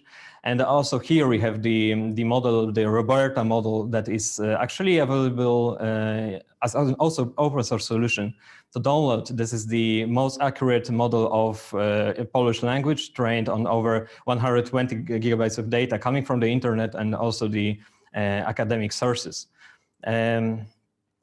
So this allows us to have a proven solution that is the best one on the market for the modeling the Polish language. And this allows us to also apply the solution in chatbot applications. In the OSF, the solution for the management of the applications for the funding of the grants, and also for the plagiarism systems. Our chatbots are able to answer the questions that the user asks and provide them the links to for example, documentation for the problem that user has, or even answer his questions, and because the solutions really understand the language. Apart from that, we have a system for selection of reviewers, because the problem of reviewing the research grants is kind of complex, where we have specialists of different genres and different areas of science. Our solution is able to automatically construct a database of experts based on their publications, where the keywords and the taxonomy of the publications is extracted automatically from the data. That allowed us to form a very big database of experts that are categorized for given their area of expertise. So for a given research grant, the employees of such institutions as National Center for Business and Development and Research and Development, or National Center for Science, are able to accurately assign the reviewers for the research applications, given the research application itself. So the system analyzes it and tries to propose the reviewers for the employees to consider. And that allows the institutions to greatly improve the process of the merit evaluation for the research grants. The another one is the kind of a different solution that we use in radiology in supporting of the diagnostics, image diagnostics.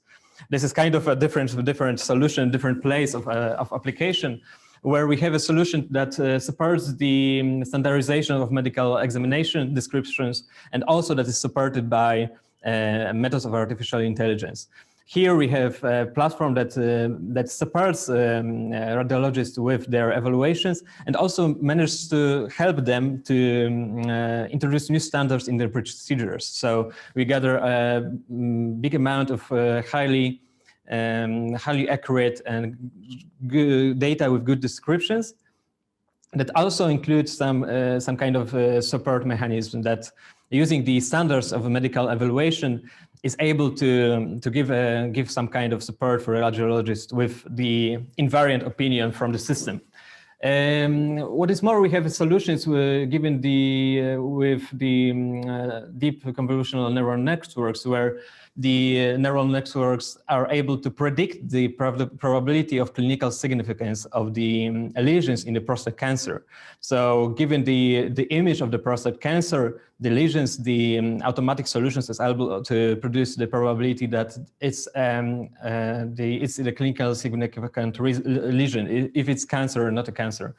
So we are working right now on application this solution into the structured reporting system, where the automatic solution, the deep learning solution, is able to describe the problem of prostate cancer diagnosis using the standardized taxonomy of medical evaluation. Basically, so as you can see, I've presented a couple of ideas, a couple of topics that we develop here. Of course, there's a lot more to talk about. We have solutions for many other areas, but this is a brief example how we can support the solutions in the higher education and other markets, let's say. So this is our offer that we have also for business. Thank you, Piotr, for excellent presentation, and the floor is open for discussion. Do we have any questions? I can't see, but maybe I need some help. If not, I'll ask, because according to my understanding, the vast majority of your solutions are devoted to public sector, right? So do you have also some services for business, for commercial companies?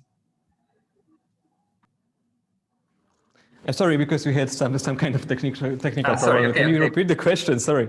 Yeah, okay. So according to my understanding, the vast majority of the solutions you are providing is devoted to public sector. So do you have also some solutions for business, for SMEs, for example, or big enterprises for commercial market? Yeah, there's quite an interesting solution that we are working on. We are working on automatic evaluation of the quality of the shoes for the market of clothing market, because there is a big market for used apparel, and we use a solution that is able to analyze the quality of the shoes based on the images of the shoes. And this is a kind of interesting solution that we are actually working on a business-to-business matter to provide such a solution that is completely different from the area of expertise of our scientists, but we are able to produce high-quality solutions in that area also. Okay, thank you very much. Do you have any more questions? If not, so let's thank our speakers again. Thank you very much. Thank you, Krzysztof. Thank you, Jakub. Thank you, Piotr. Thank you. And I'm closing the session. Thank you. Bye. Bye. Okay, so thank you very much for a very interesting panel and presentations about the AI solution in Polish industry. And now we are on to next presentation, which will be a presentation about a portable FNIRS system for measuring brain activity in VR by a company, Corti Vision, which is a young technological company that created their first FNIRS system in 2019. They are, I know that they are preparing a new model in upcoming months, and the whole topic of analysis of FNIRS data is very interesting, since it combines two areas that are most important for our conference. That is human factors, because this type of data can be used very effectively, for example, in virtual reality experiments, but also the amount of data produced by the systems is really enormous, and this is where algorithms of machine learning can be of great help. So the presenter will be Dariusz Zapała from Cortivision. Dariusz, the floor is yours. Thank you. Okay, już proszę.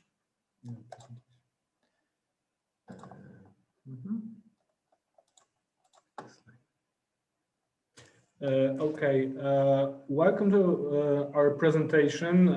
I tried to shortly introduce FNIR's technology in studies of brain activity in the mobile condition, human-computer interaction, and together with my colleagues, we tried to also present something in a practical way, how to apply this kind of device and make a signal acquisition.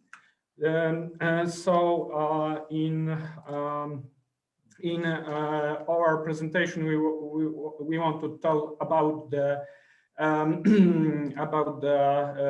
theoretical basis of the near signal and about the interpretation of this kind of measure and how we can apply this in research, for example, in VR research, human-computer interaction.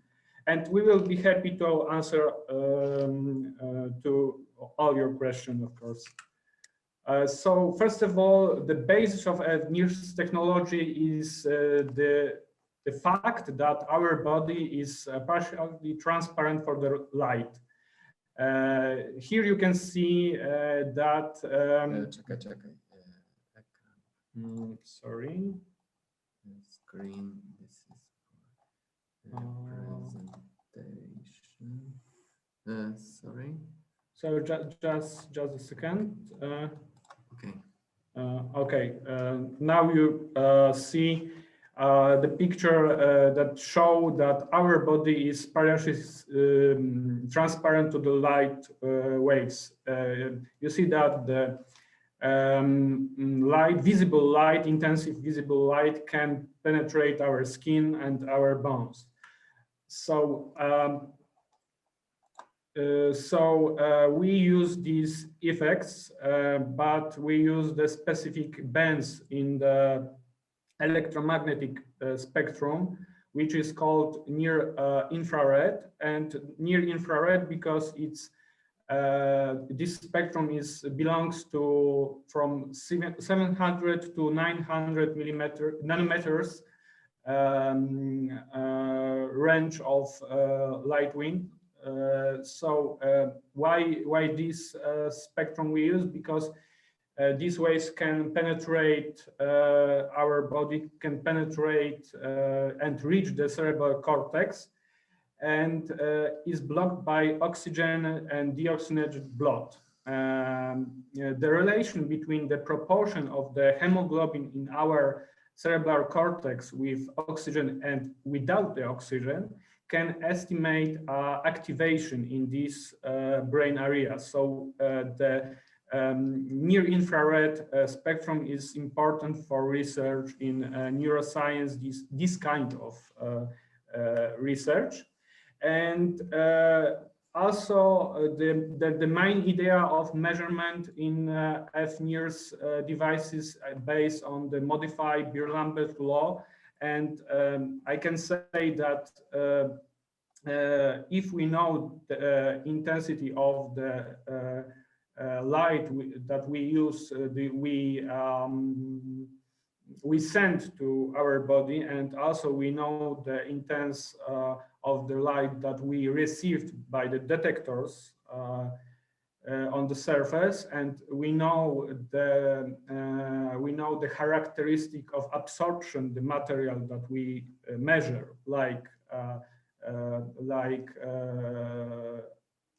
brain tissue. We can estimate the parameter of concentration, the substance that we want to measure. In our case, we are interested in oxy and deoxyhemoglobin, as I said before, because using these parameters, we can tell something about the activation in the specific brain areas. And from the technical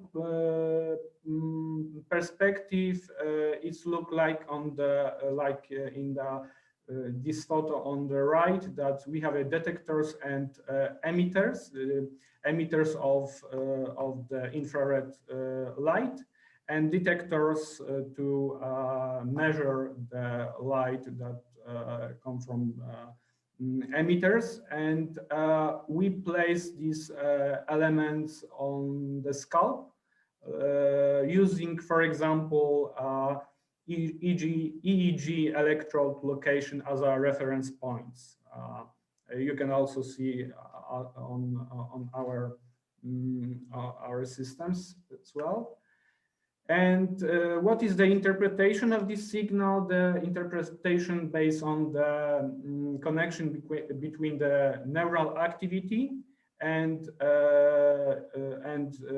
change of the oxy and deoxyhemoglobin. Basically, if we observe the increase of oxyhemoglobin and decrease the deoxyhemoglobin, we also we also measure increase of neural activity. So this kind of relationships between the neural and metabolic signals can help us to estimate in which state the interesting brain areas are. Probably you know the other methods of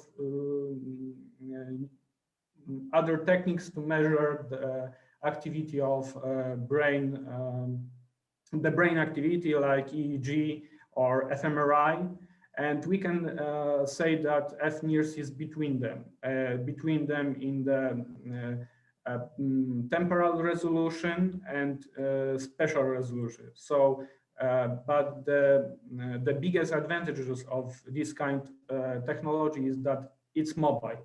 Yep. So if we want to measure something using the fMRI, probably have a better spatial resolution. It's more precise.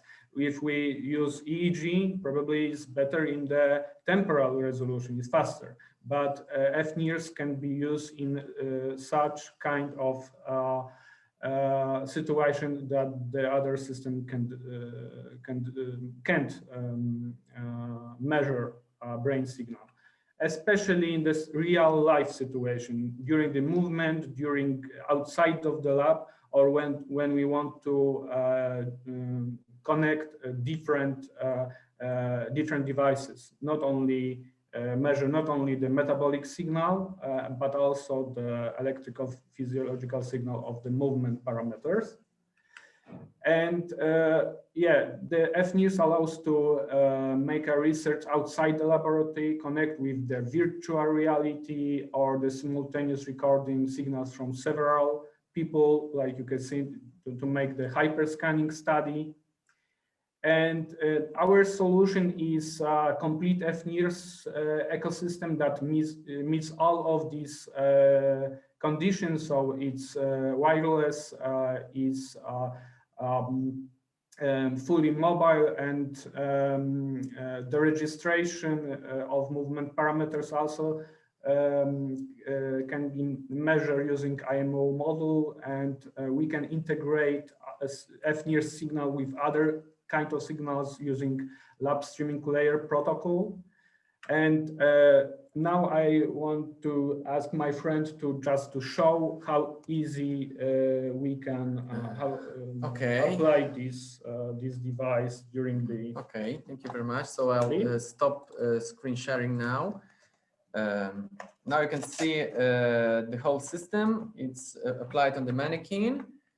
We can just take a cap. Yeah, it's like that. I mean, the system is tied to my arm. my right arm. Now you can see the cap itself and the system applied on this cap. You can see that there are emitters that Dariusz told, and these are the black ones are detectors. So we can now start just by sorry. We can now start. Okay, maybe I'll first put this cup on my head, so you can see that the process is very seamless and makes no effort for me to apply the cap. So the cap is applied. We need to have one more layer. This is we introduce this double layer system that is able to make your optodes better tied to a head. And after the application of the second cap, we also have this light blocking feature of this cap. We should tie this chin strap, and basically the application is done. So we can just move the cap a little bit on the left, on the right to make it more fit, and then we can start our app application. Of course, the system is mobile, so we can connect via Bluetooth to this module. Oh, okay, I forgot to turn the system on. Okay, so as you see, the system is connected.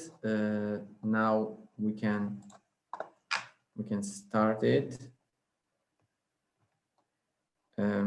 The difference between EEG, if some of you is using EEG for signal acquisition, the difference is that you can change the optode locations and you can arrange this as a montage. So you can have as many channels as you like. You can screen many brain regions. So this is one of the example setups that I can show you. And after starting the NIRS, I bet we can see the signal. Yeah, we can see the signal. So this is not calibrated signal. I can calibrate it. It takes a while. Our system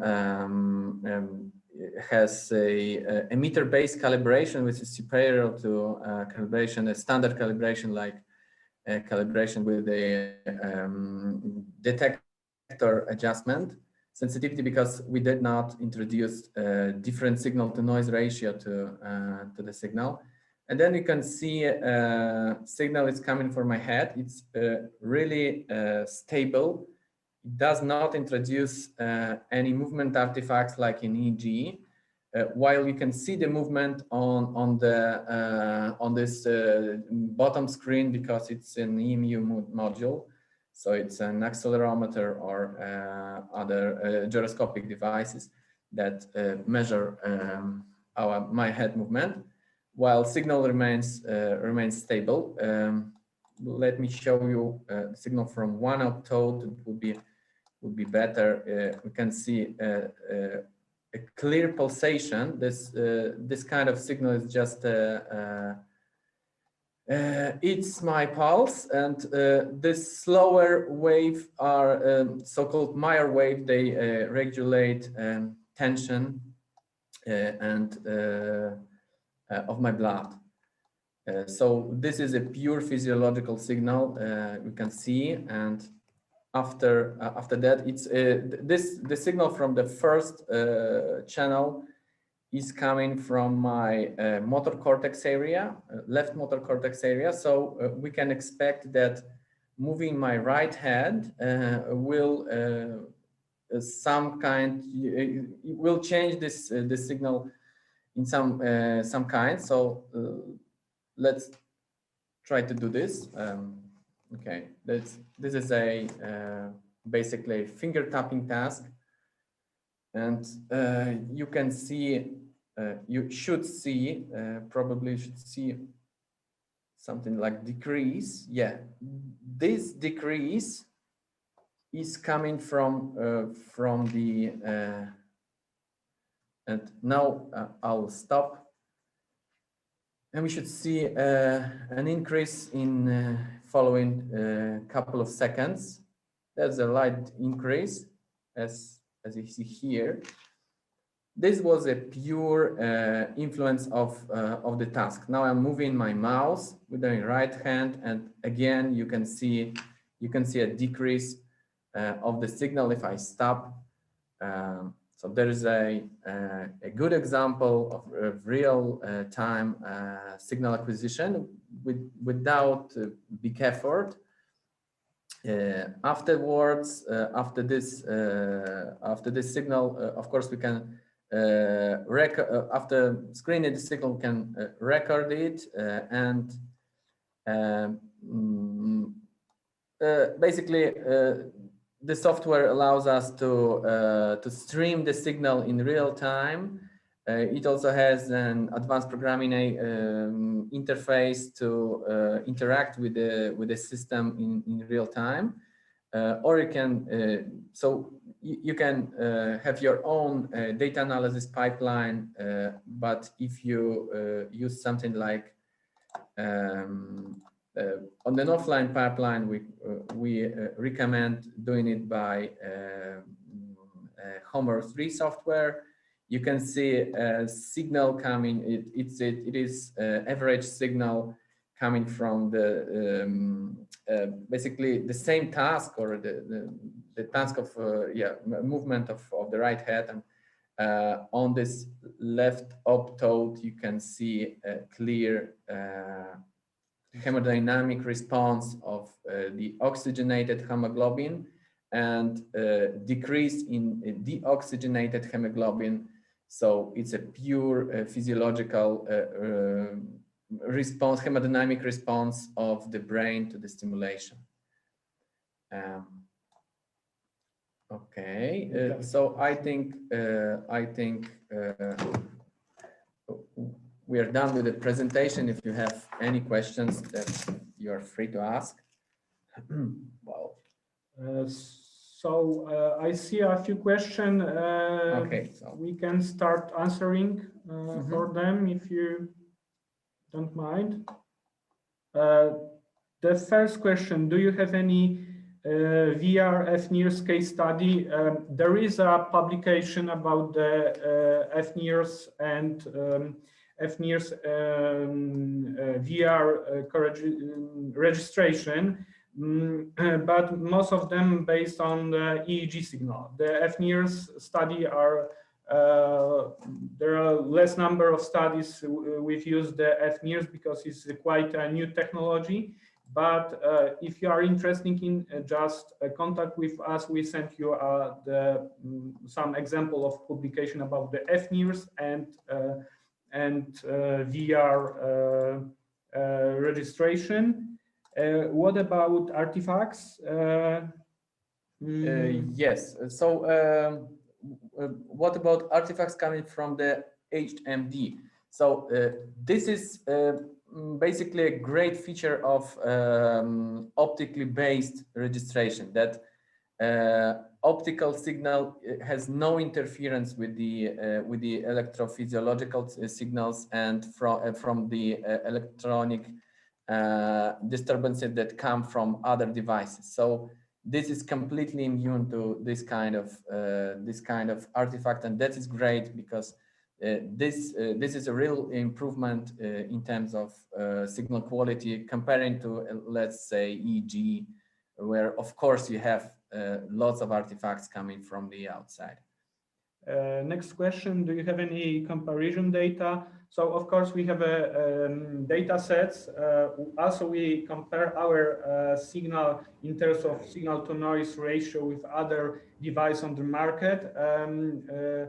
So we also present on the conference some results from our first test studies, but it was on the conference, so there is some posters after this presentation. But also, if you are interested to see our pure signal, I mean the raw signal from our device, just to contact with us, and we can send you some samples of the data from our device. Okay. Okay, I think there will be a good opportunity to do that. We planned to open the breakout room for the presenters from Core Vision. So if you have more question, you can go now to the breakout room and discuss it further. We are coming back 1:15 for the next paper presentation session, digital interaction session 1. So currently, if you are interested, you can go and discuss with Core Vision your question. Thank you very much for your presentation. I hope that next year we'll be able to present some results using your equipment on the paper presentation sessions. So thank you very much. Great. Thank you very much. We're joining the break room, so you're invited. All right. See you. Thank you. Okay. Okay, so just to remind you, the breakout room with Core Vision is currently open. If you are not interested, there is a short break, and we are coming back 1:15 for the next paper presentation session. See you then.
Okay, we are back, and now we are ready for the next session, digital interaction session 1. The session will be chaired by Dr. Grzegorz Pochwatko, the head of Virtual Reality and Psychophysiology Lab at the Institute of Psychology, Polish Academy of Sciences. Grzegorz, the floor is yours. Thank you, Czarek. In the beginning, just a few technical remarks. So we are starting with a session of a couple of very interesting pre-recorded presentations. I would just like to ask all the presenters to switch their cameras and microphones on before the Q&A sessions, and just before the presentations, say a few words about your background, your institution, where you come from. And then we have like 25 minutes in general for the questions, so I think it's plenty of time to have a really nice discussion. Straight situation is that I'm going to ask myself for the first presentation, because this is what is according to the schedule. So I will ask immediately. My name is Grzegorz Pochwatko. As Czarek said, I'm from the Institute of Psychology, Polish Academy of Sciences, particularly from the Virtual Reality and Psychophysiology Lab in the Institute. And together with my colleagues from the Institute and from Polish-Japanese Academy of Information Technology, we did a really nice study on the interpersonal distance in virtual reality, concerning older adults as a population. So please play the first presentation. Hello, it's a pleasure to be here. I'm Grzegorz Pochwatko from the Institute of Psychology, Polish Academy of Sciences, together with my colleagues Anna Chrzanowska from my institute and Barbara Karpowicz and Wiesław Kopeć from the Polish-Japanese Academy of Information Technology. I would like to say about interpersonal distance in VR, especially in the population of older adults in presence of a virtual agent. Virtual environments are not an amusing novelty anymore. They become more and more common as a communication medium, as a serious environment. As in case of games, they went this way from being purely for entertainment to something that is serious, as for example, applications that are used in therapy or in training. Of course, as every environment, they need some kind of an interface, and this might be embodied virtual agent. We are more and more familiar also with virtual agents. We have them, for example, in our cell phones.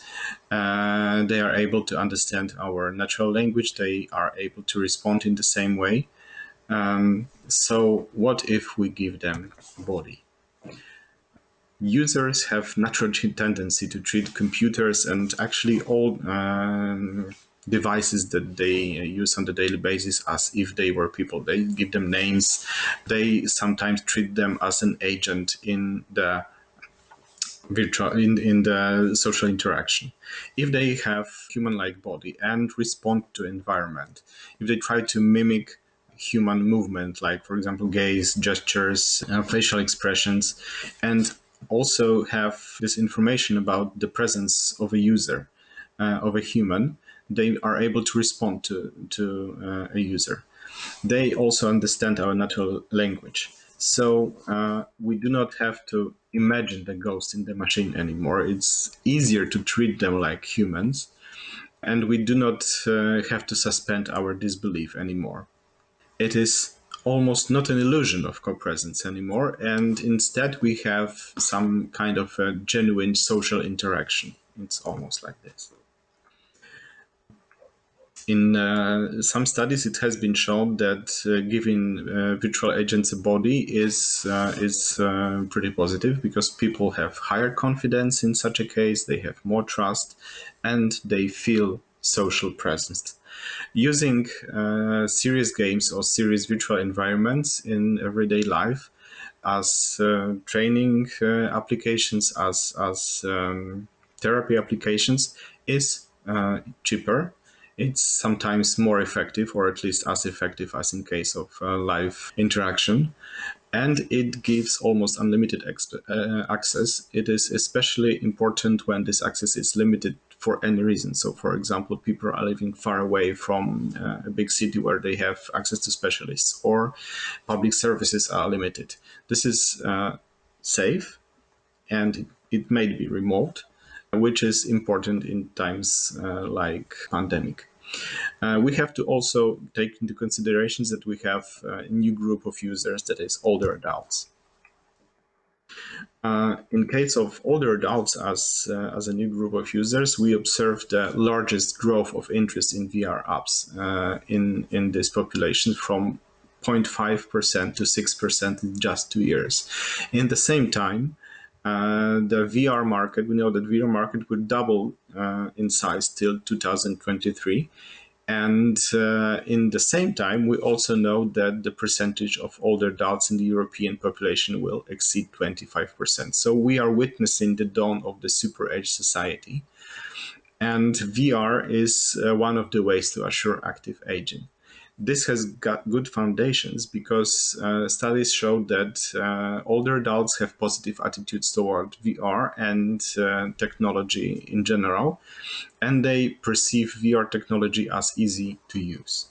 So the older adults are the new users of virtual environments in general, especially serious virtual environments. One of the critical challenges for us is then create guidelines for creating such virtual environments that are targeted especially at older adults. Comfortable distance, keeping this distance, is one of the key factors in training and therapeutic applications. We know it from cross-cultural studies, and we have also some hints from studies that are performed in virtual reality. In our study, we had a group of older adults, 65 plus, and younger controls, 18 to 35. The group was gender balanced, and we choose gender and age because, according to those cross-cultural studies, those are the two factors that are associated with differences in interpersonal distance. The third one was temperature, and it was kept constant as we were in the lab. And we immersed our participants in a virtual environment that was pretty simple. It was one room, one virtual agent inside. The agent was standing in the middle in an idle position, slightly moving from one side. It's just a natural movement of a person that is standing somewhere and waiting. Participants were immersed and first trained to move their heads, hands, and walk in VR. They didn't see initially the virtual agents. Then they turned around, and their task was pretty simple. They were to approach the virtual agent and from front and from behind, and read the name that was written in front of his jacket and the number that was written in the back of his jacket. We observed significant differences in distance between older and younger adults. Significant differences were observable in case of body and hand distance. So we have a replication and extension of Beilensen's results. Differences in pace and manner of movement may be also explained in different ways. So, for example, in case of older adults, we may expect also deficits in mobility and a sense of balance, and of course familiarity. But it was the first experience for both groups, for experimental and controlled group. Older adults avoid agents' personal space. This is not the case in case of younger ones. Both older and younger adults do not touch the agent. They tend to treat agent as another human being in the same space, but we can also explain this with negative emotions and aversive response, avoiding to touch. Another explanation might be the cultural background. This is also well known that older adults keep larger distance from each other. Yet another explanation could be experience with virtual environments in general and agents. As I said, both experimental and control participants didn't have experience with virtual reality, immersive virtual reality, but we might expect that younger adults have some experience with virtual environments as, for example, games. And then there they can meet NPCs, which in their case might lead to objectification of embodied agent and closer distance. As a result of it, we have to think about adjusting interfaces and assuring larger distance toward embodied human agents in case of older adults when we target this as this environment, whether it's therapeutic or training or even entertaining application. Other things that have to be studied here is the differences in responses to facial expressions of virtual agents, to the pantomimics, gaze of agents, and of course manipulating gender and age of an agent, which we didn't do up to now. Thank you. If you have any further questions, don't hesitate to write me. Again, it was a pleasure to be here. Thank you. Goodbye. Okay, thank you. Now it's time for questions.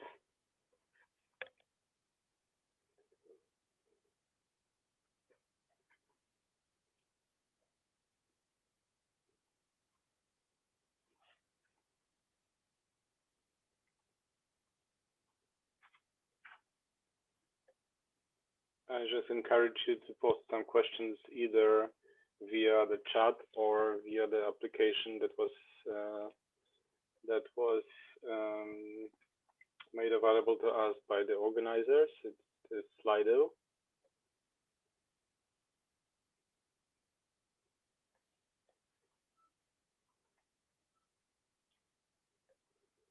Okay, so as we do not see any questions, we will have more time to discuss in the end. So now I would like to ask the next presenters to prepare. In front of us is the presentation by Zbigniew Boganowicz, Jarosław Kowalski, Daniel Cnotkowski, Agata Kopacz, and Cezary Bile. We have a presentation titled UX in Virtual Reality, Qualitative Assessment based on a range of applications. Would you like to say a few words about you, introduce yourselves before the presentations? Hello, yes. So this presentation shares the common effort of our team at Laboratory of Interactive Technology at National Information Processing Institute. And yeah, we are working at the junction between technology and humans to check how human affects our lives, how people can adopt to technology. And we believe that virtual reality is really interesting new field that develops quickly right now.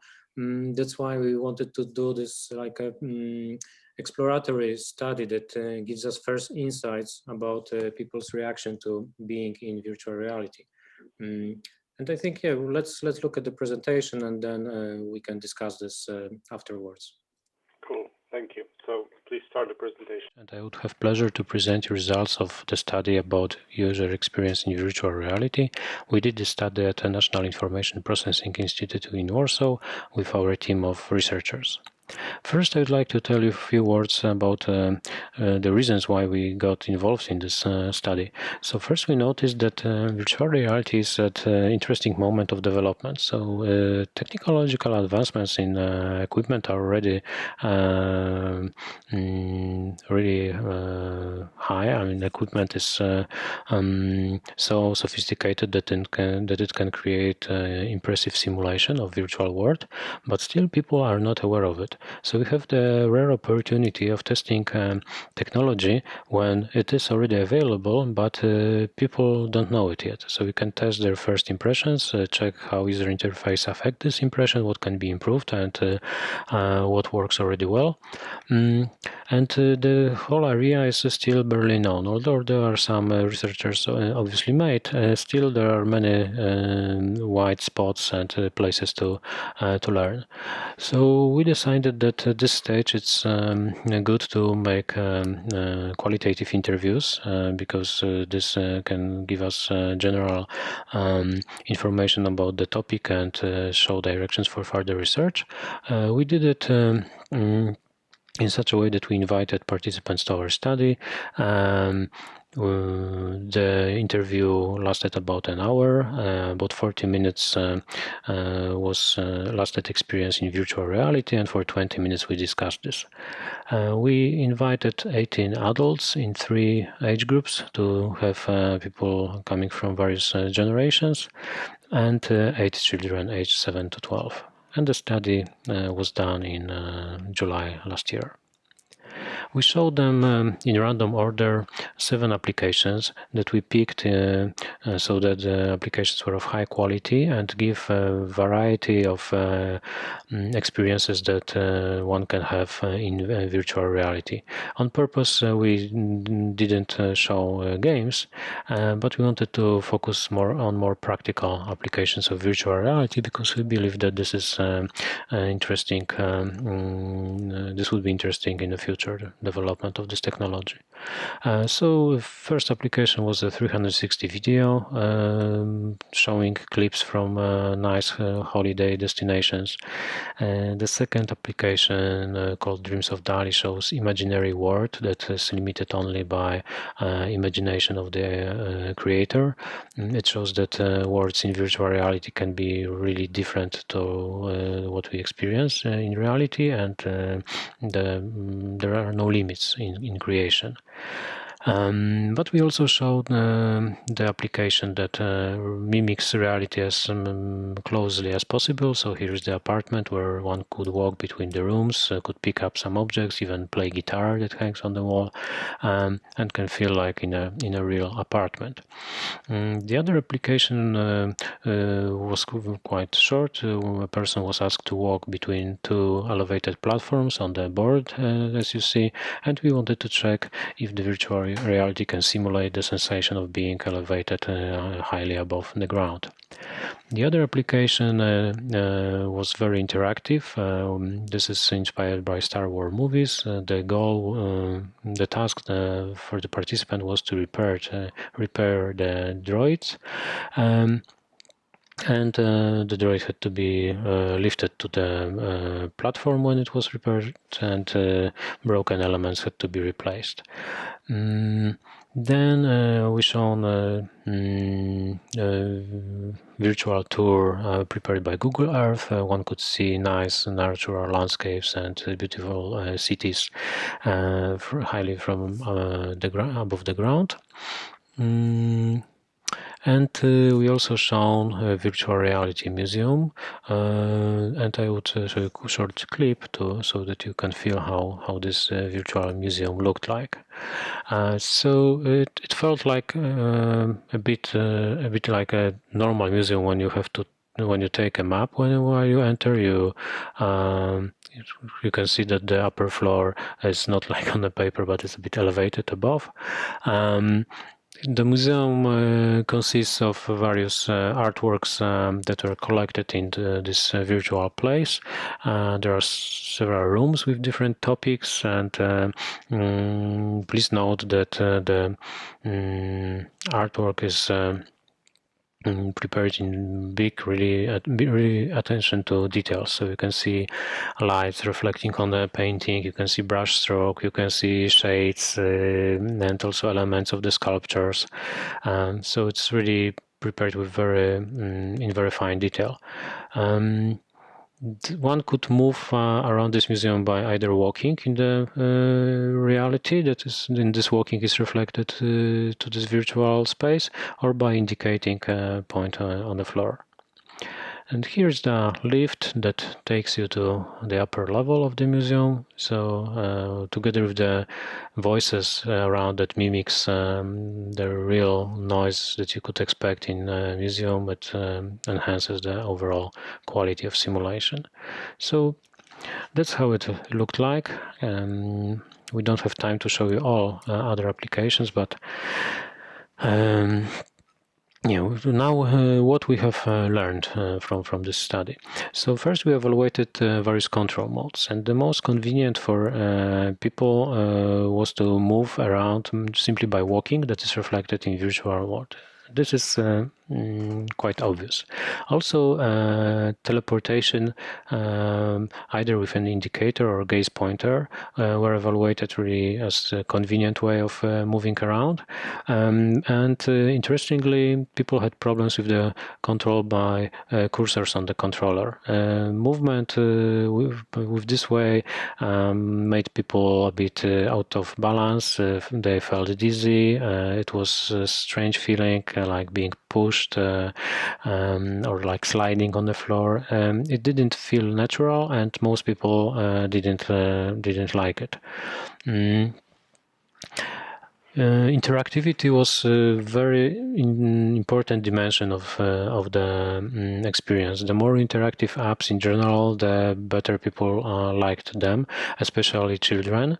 Children liked interactive apps the most. They explored the virtual environment very intensively. They were not afraid to make any mistakes. They always tried anything that could be touched.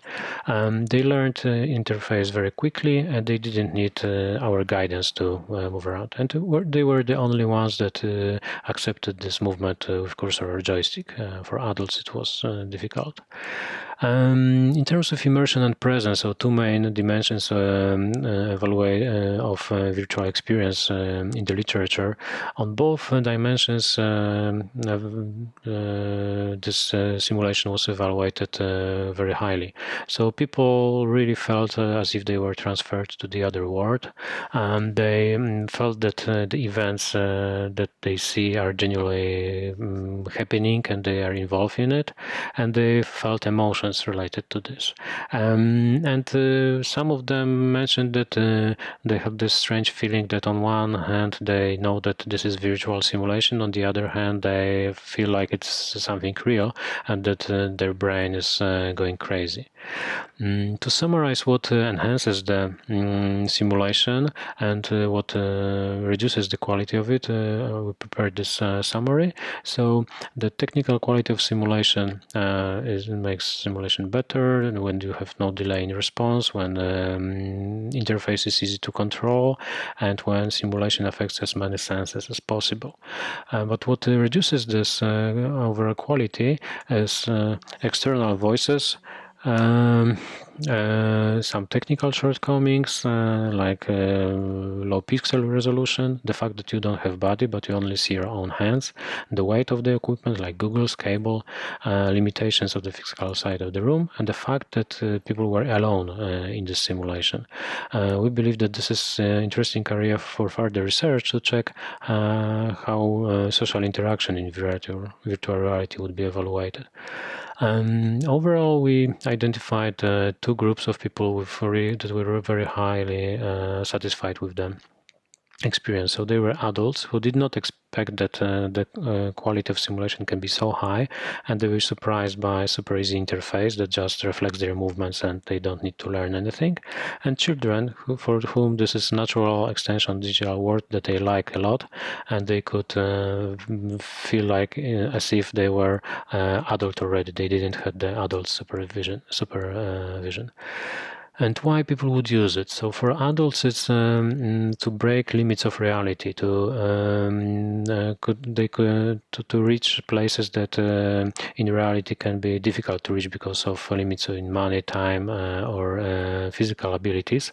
But it's still the worst substitute of reality. For children, it really doesn't matter where experience takes place. Is it in real world or virtual world? For them, the most important is interactivity, reality and the fact that they don't have adult supervision. And I would finish with a quote from Tim Sweeney, one of the founder of Epic Games. He said that I've never met a skeptic of VR who has tried it. And with this, I would like to finish and thank you for your attention.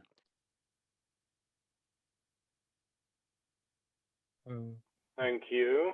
Hello. Now it's time for some questions. Yes. I have two questions for now. One is regarding the control mode that you were speaking about. You evaluate it on any scales, especially on any present scale with cyber sickness subscale. No, it was evaluated based on qualitative interview. So we didn't use any quantitative scale. We had just 18 adults there and 6 children. So this was based on their description of how they felt and what was somehow natural and easy to use for them and what was not. And based on this picture was quite clear. I mean, the pattern was clear and was repeated between reports of each participants. Thanks. And another one is it's again about scaling. Yes. You measure distance toward agents and robots that people might meet in those environments. And what about co-presence, feeling of co-presence with them? Well, this co-presence is interesting aspect because people mentioned that they didn't like the fact that they were alone. So there were no other agents in each application. They were just alone. There were some robots.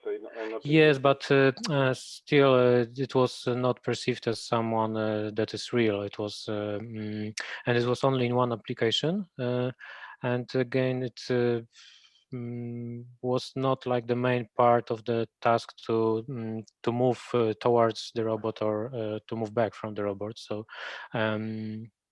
this aspect of being close to this did not really occur that much. So people really wanted to have more interaction. They said that they would like to have it, and the feeling of being alone was strange. I mean, more interaction with other people. And as for measurement of interactivity, first we observed how people behave. So we seen how quickly they start performing actions and moving after they started the experiment or started the application or learned what is their task. We seen how they behave because we always seen what are they doing on our big screen, so we could clearly see that the younger participant is the more actions in a given time they perform. And also we discussed with participants which applications they like and why, and clearly the younger people said that interactivity was something that they really liked, and also when they were ranking applications, we've seen that those that offered more interaction was better evaluated by younger people. Okay, thank you. Are there any other questions? Maybe I just like to add that we treat this study as exploration of areas that can be futurely evaluated with quantitative studies with use of scales and more like with statistical significance. Here we have just initial observations, and obviously they are not statistically validated. These are just areas to explore further. Yes, it would be really cool to have this also compared on scales, especially this. You know, it's very practically needed for our applications in the lab, for example, to have this comparison between different manners of movement. This would be really cool to have some kind of standard. Yeah, because now we are actually relying on just prototyping and then learning our own errors. Yes. Okay, nice. There are no other questions, so I'm going to ask another pair of our participants to prepare.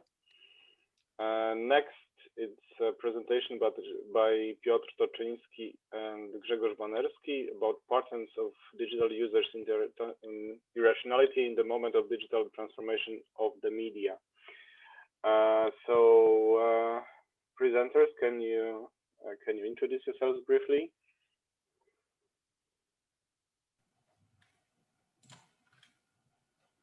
Hi, nice to meet you. My name is Piotr. This is Grzegorz. I come from Grzegorzewska University and work on crossroads of philosophy and technology mostly, but formally as sociologist. That's about me. Grzegorz? Hi, my name is Grzegorz Banerski. I work in National Processing Institute at the Laboratory of Interactive Technologies, and we met in Piotr during different projects, and I was asked to help with some data analysis. So the idea came from early our work, and we want to present our cooperation. Cool, thank you. So please start the presentation. We describe patterns of digital users' irrationality in the moment of digital transformation of the media. We base on the concept of irrationality, which is expressed in mythical thinking. Mythical thinking is the concept from philosophy, but it's more and more often used in studies on modern media management and marketing.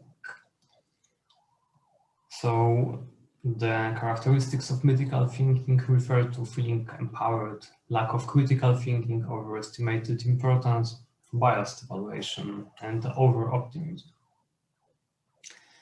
We explore what happens in this very moment when interactive technology usage prevails in society, which means that at least half of the population starts using technology. In 2009, Polish society became half digital, with 50% Poles using the internet at least once a month. The technology has not yet diffused. The data set we collected is from the period of immediate rapid growth, from 50% to 62% in 1 year, which was between 2009 and 2010.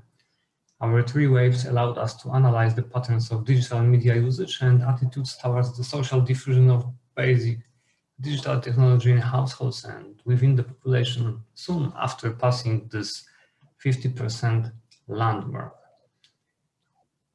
We hypothesize that those who use the internet more intensively will be more exposed to irrational optimism, reaching even the level of mythical thinking when asked about interactive technology's social, cultural, and political influence. We also hypothesize that heavy users of new technology will suppress realistic or pessimistic views and respond enthusiastically to the questions of new media social significance. The significance of secondary analysis of such relatively old data set lies in its relevance for emerging digital markets, mostly peripheral, where the situation of slowly digitizing Poland of 2009, 10, 11, and 12 may be repeating in forthcoming years. Asian and African societies still face this challenge of adopting the most basic interactive technology and crossing its 50% penetration rate. Datasets from 3 nationwide measurements, 2010, 11, and 12, led us to 6,000 observations. They were collected in face-to-face surveys. We conducted the analysis of the merged group of people using the internet from those 6,000, which was 3,843. Share of internet users in 2010, 11, 12 fluctuated between 62 and 66%. We grasped the moment of internet penetration rapid growth in Polish population right after 50% landmark of 2009. We divided respondents by the intensity of internet use. intensity of internet use consisted of a number of different activities, number of weeks of internet use, and time spent on the internet during last week before survey participation. And it led us to 4 groups: early beginners, beginners, medium users, and heavy users. Those groups were uneven, but all of them were quite numerous. Opinions related to mythical thinking consisted of several categories, and they were asked about on a scale 1 to 5. 1 was disagree, 5 agree, and they referred to freedom of speech, attitude towards regulation, privacy, reliability of information, the importance of information and entertainment sources, and internet in this media mix, and digital empowerment. On this graph, we can see the results: early beginners compared to heavy users, and how their opinions differ, how enthusiastic heavy users are about the newly adopted technology. Newly, because it's 2009. That doesn't mean that they know the technology for a short time. It can be relatively long time, but in this particular condition of half digital society, they say that freedom of speech is something they feel comfortable with online, that people should be free to criticize even government on the internet. They can feel free to express their ideas, even if those ideas are extreme. They are, of course, anti-regulatory, but they are more worried about government checking what they do online and companies checking what they do online. Doesn't stop them from relying on the information which is available online. And especially when it comes to sources of information and entertainment, we can see how important internet is for them compared to other media as the source of information and source of entertainment. It looks like other media lose the importance, but internet gains much more than other media lost. They feel also digitally empowered. By using the internet, they feel they can have more political power, they have more to say in what government does, they can better understand politics, and they believe that public officials will care more what one thinks just because they use the internet. That sounds optimistic. So we conclude that people who have used the internet with great intensity are stronger convinced that the internet can be an effective source of individuals' pressure on society. New regulations should not be introduced. That they have the right and possibility, not only right, to express themselves fully, freely, and safely on the internet. That the role of the internet as a source of information and entertainment is becoming increasingly important to them, while the importance of traditional media, such as television, is decreasing. To sum up, our secondary analysis of data obtained in breakthrough years of internet diffusion, which is shortly after 2009, shows that trust for digital media of that time is irrationally huge. We believe that those indicators of the usage intensiveness, which we constructed, focus on software-related and content-related layers of the internet, not just on physical technology, such as access points or fibers. As such, the indicator allows grasping crossroads of phenomena such as myth, mythization, collective imagery in relation to the internet, and its idealization in social consciousness. So the image of internet is what this secondary analysis lets us maybe even predict. Let's discuss it. Okay, thank you. Now is the time for questions. I just remind you that we are able to ask the questions via the chat. And we have already a couple of them. First, clarification questions. One is, about this optimism thing. What about cultural factors? In Poland, we have a culture of complaining. So this is one thing for clarification. And second question is about psychometric qualities of the scale of this mythical thinking scale. So alpha structure. Did you make any confirmatory factor analysis of the scale? Okay, so I will respond to this question about cultural factors. We can easily conduct, well, easily means not for tomorrow, but we have data sets from other countries and even from other civilizations from that period, and we can search for the same period of time when society was becoming half digital in a similar sense as here, when the technology was prevailing. So we can conduct similar analysis, but we did not, of course, include any factors which we did not have in data set here. And the factors such as culture, Polish culture, Eastern European culture in this case refers to the whole data set, so we cannot compare it in any way. Everything was statistically significant, so this alpha and so on. You ask about Cronbach alpha, I guess, yes? Yes, we had something, but I don't remember if we included it in the paper. We basically made some alpha Cronbach which showed some consistency of this scales, but scales were not important as scales. They were like items, like separate items, and they interested us as the items, I would say, mostly. They referred to certain patterns of thinking, but we are not Kahneman and Tversky in this case. Yes, we refer to philosophy in quite a vague way. So I don't know if I responded to all those statistical questions about. Yes, thank you. We have also another question. What is the situation now? So now we have fake news and people are aware of it. Now we have a lot of hate, disinformation, conspiracies, and are people as optimistic as in 10 years ago or not? Okay, so those questions are public knowledge, let's say.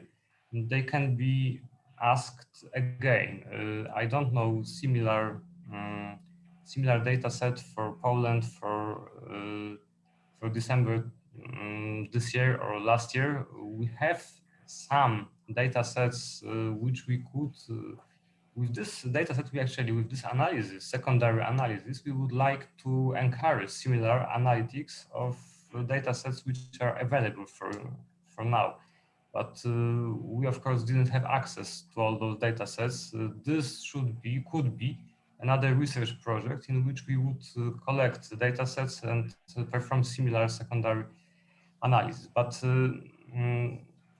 we, of course, know that critical thinking is being encouraged by educational entities like universities or non-governmental organizations. So we have increase in fake news and disinformation and conspiracy theories on the one hand, and increase in critical thinking encouragement on the other hand. So we would need to include certain more factors in this model which we would work on, but the question seems to be presently even more important than it was at that time. At that time, we only can historically say that technology, that increase in any technology, I guess that the same can be said about VR in a way, leads us to this hurrah optimism, same as we can see on the Gartner curve, and then to this disappointment phase, and then to this realistic view. And we wanted to grasp this concept from those years of increasing internet penetration in Poland, and we encourage similar approach to other new technologies. So it's partly historical analysis, but kind of inspiration we would like to introduce to to your thinking about much newer, much more modern and much better technologies. Yeah, internet access.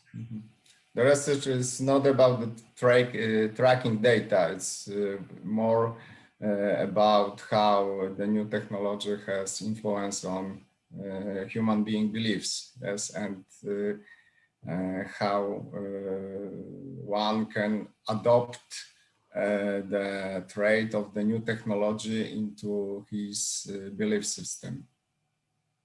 Anyway, thanks for those questions, because they can lead us to similar papers next year. Maybe until next year we can respond to both questions very precisely based on data sets which we will get access to until then. Yeah, cool. Thank you. We have time for one additional question. Do we have any? No, there are no additional questions. So thank you very much. And next, in front of us, there is a large group of authors. So I would like to ask Kinga Skorupska, Daniel Knotkowski, Julia Paluch, Rafał Masyk, Anna Jaskulska, Monika Kornacka, and Wiesław Kopeć to tell us about yourselves, and then present all factors should matter, reference checklists for describing research conditions in pursuit of comparable IVR experiments. Okay, so hi Grzegorz, thank you for the introduction. So I'm Kinga Skorupska from the Polish-Japanese Academy of IT, and I'm doing research in crowdsourcing, mostly like interaction within crowdsourcing platforms and novel crowdsourcing interfaces, which I think explains my interest in VR. And we have some other co-authors here, so maybe Daniel.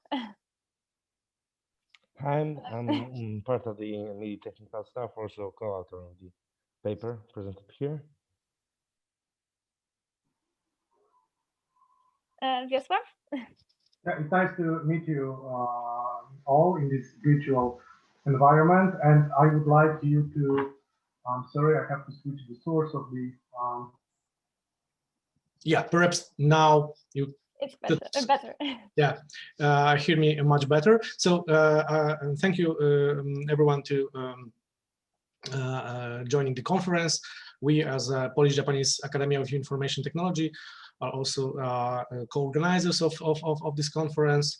So there will be a small announcement after our session. So enjoy the presentation. Cool. So let's start the presentation. Just remind you that we have just a quarter, so easy with the announcements. The announcement will be short, but important. Hi, my name is Kinga Skorupska from the Polish-Japanese Academy of IT, XR Lab, where we're doing a lot of research with VR. So in our research, we noticed that there is a problem of unclear relevance of some of the research we have found to our own research goals, and therefore we created a reference checklist for describing research conditions in pursuit of comparable IVR experiments, hoping that other researchers may will follow our best practices. So the problem exists because VR landscape is actually quite broad, and it may include such installations as the Immersive VR Cave at the Gdańsk University of Technology, or for example the current system at the Polish-Japanese Academy of IT Research and Development Center in Bytom. Moreover, now the consumer solutions are ready for scientific experiments, which means that the evolution of these solutions is quite quick, so that the conditions change with each new generation of headsets, which allow for a completely different experience and the quality of experience.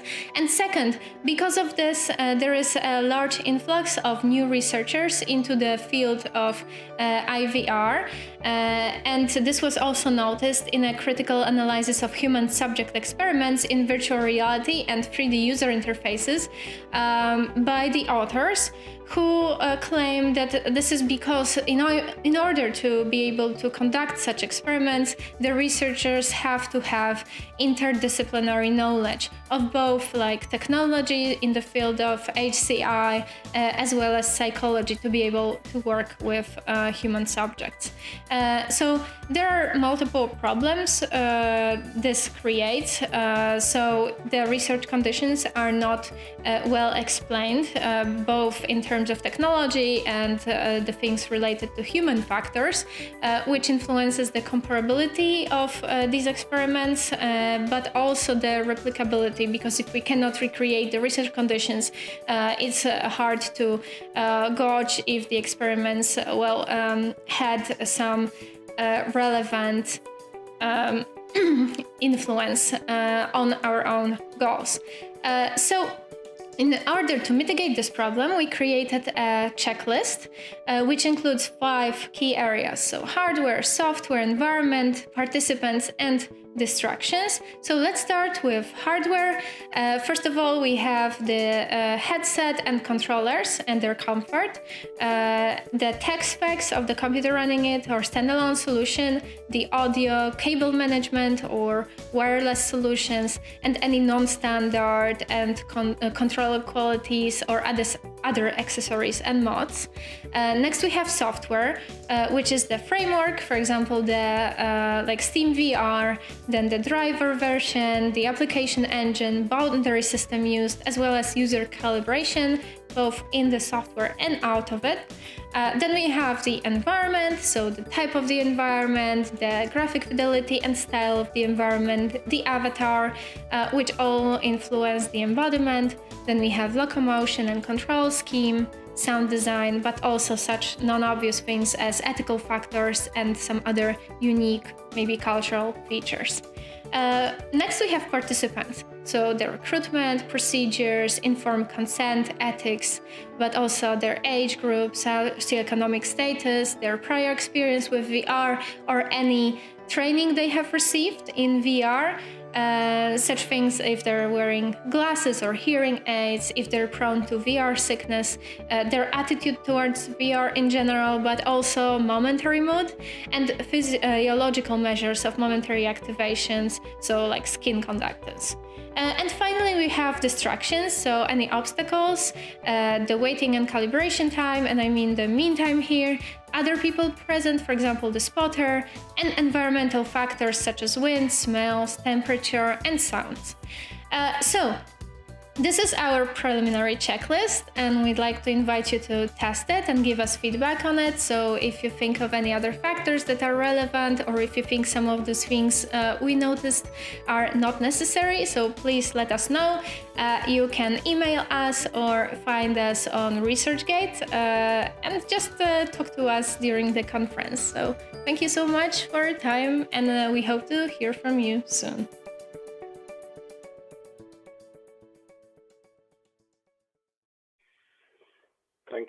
Thank you very much. Now it's time for some questions.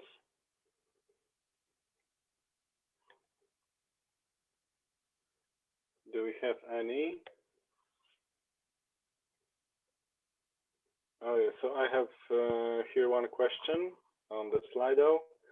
How do you imagine the future development of the checklist? I mean, from my standpoint as a programmer, I think that the checklist will evolve. Some of the things that are there now will become irrelevant due to homogenization, for example, of VR headsets, of systems, of software we use, and some other factors will chime in, get added as we get to know what exactly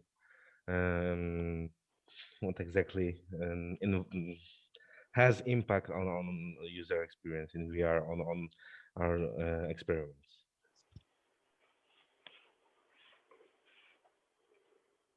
Okay. Okay. Any other questions?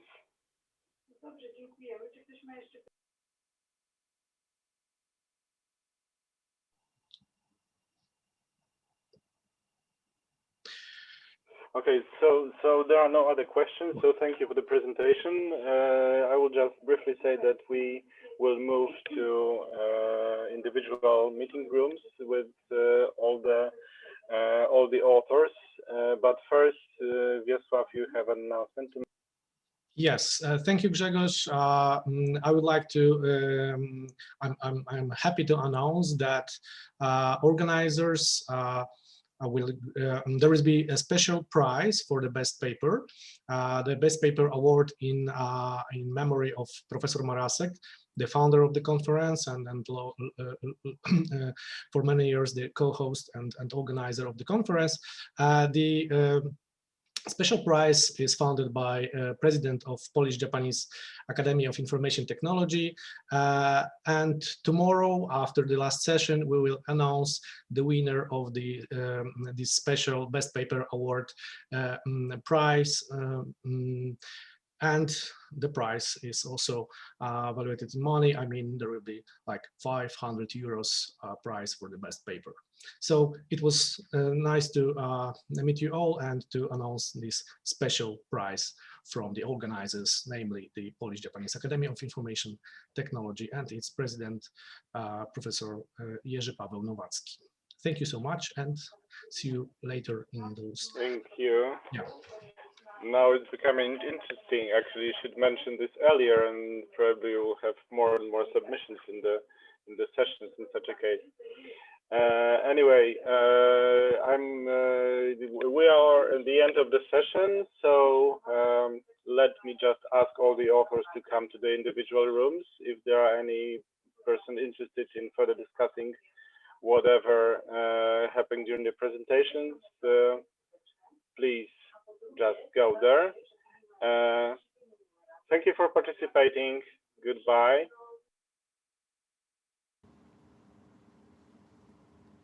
Okay, and we are back.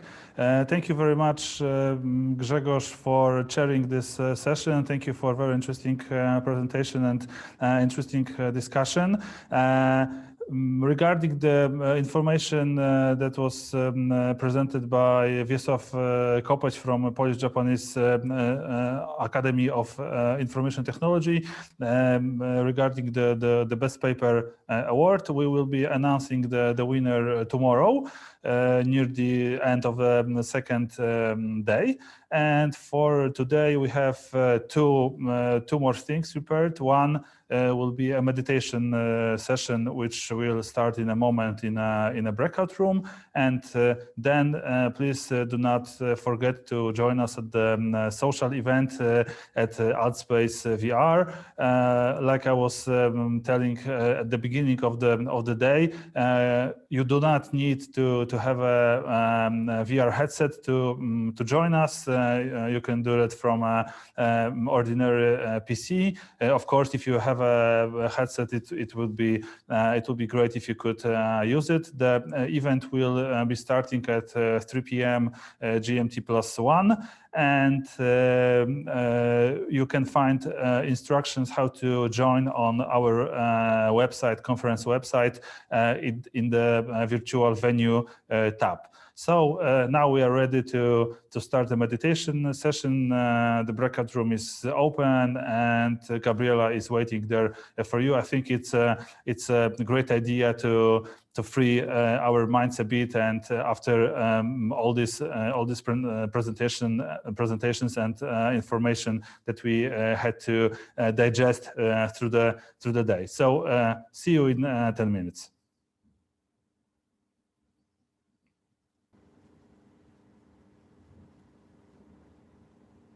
Hello, and we are back, and this concludes the part of the first day of MIDI conference that was held on Zoom. Please join us for tomorrow. We have also two paper sessions. One session on urban mobility, and of course a keynote by our special guest, Professor Petrich. We will also announce the winners of the Best Paper Award. And for today, I invite you again to join us for the social event at Altspace VR in about half an hour at 3 p.m. Thank you very much for participating in this first day. It was a very interesting experience also for us as organizers of this conference, and we are glad that you could join us and be with us today. I hope that we will also have a chance to meet tomorrow. Thank you, and see you at Altspace VR and tomorrow at the conference. Thanks, bye.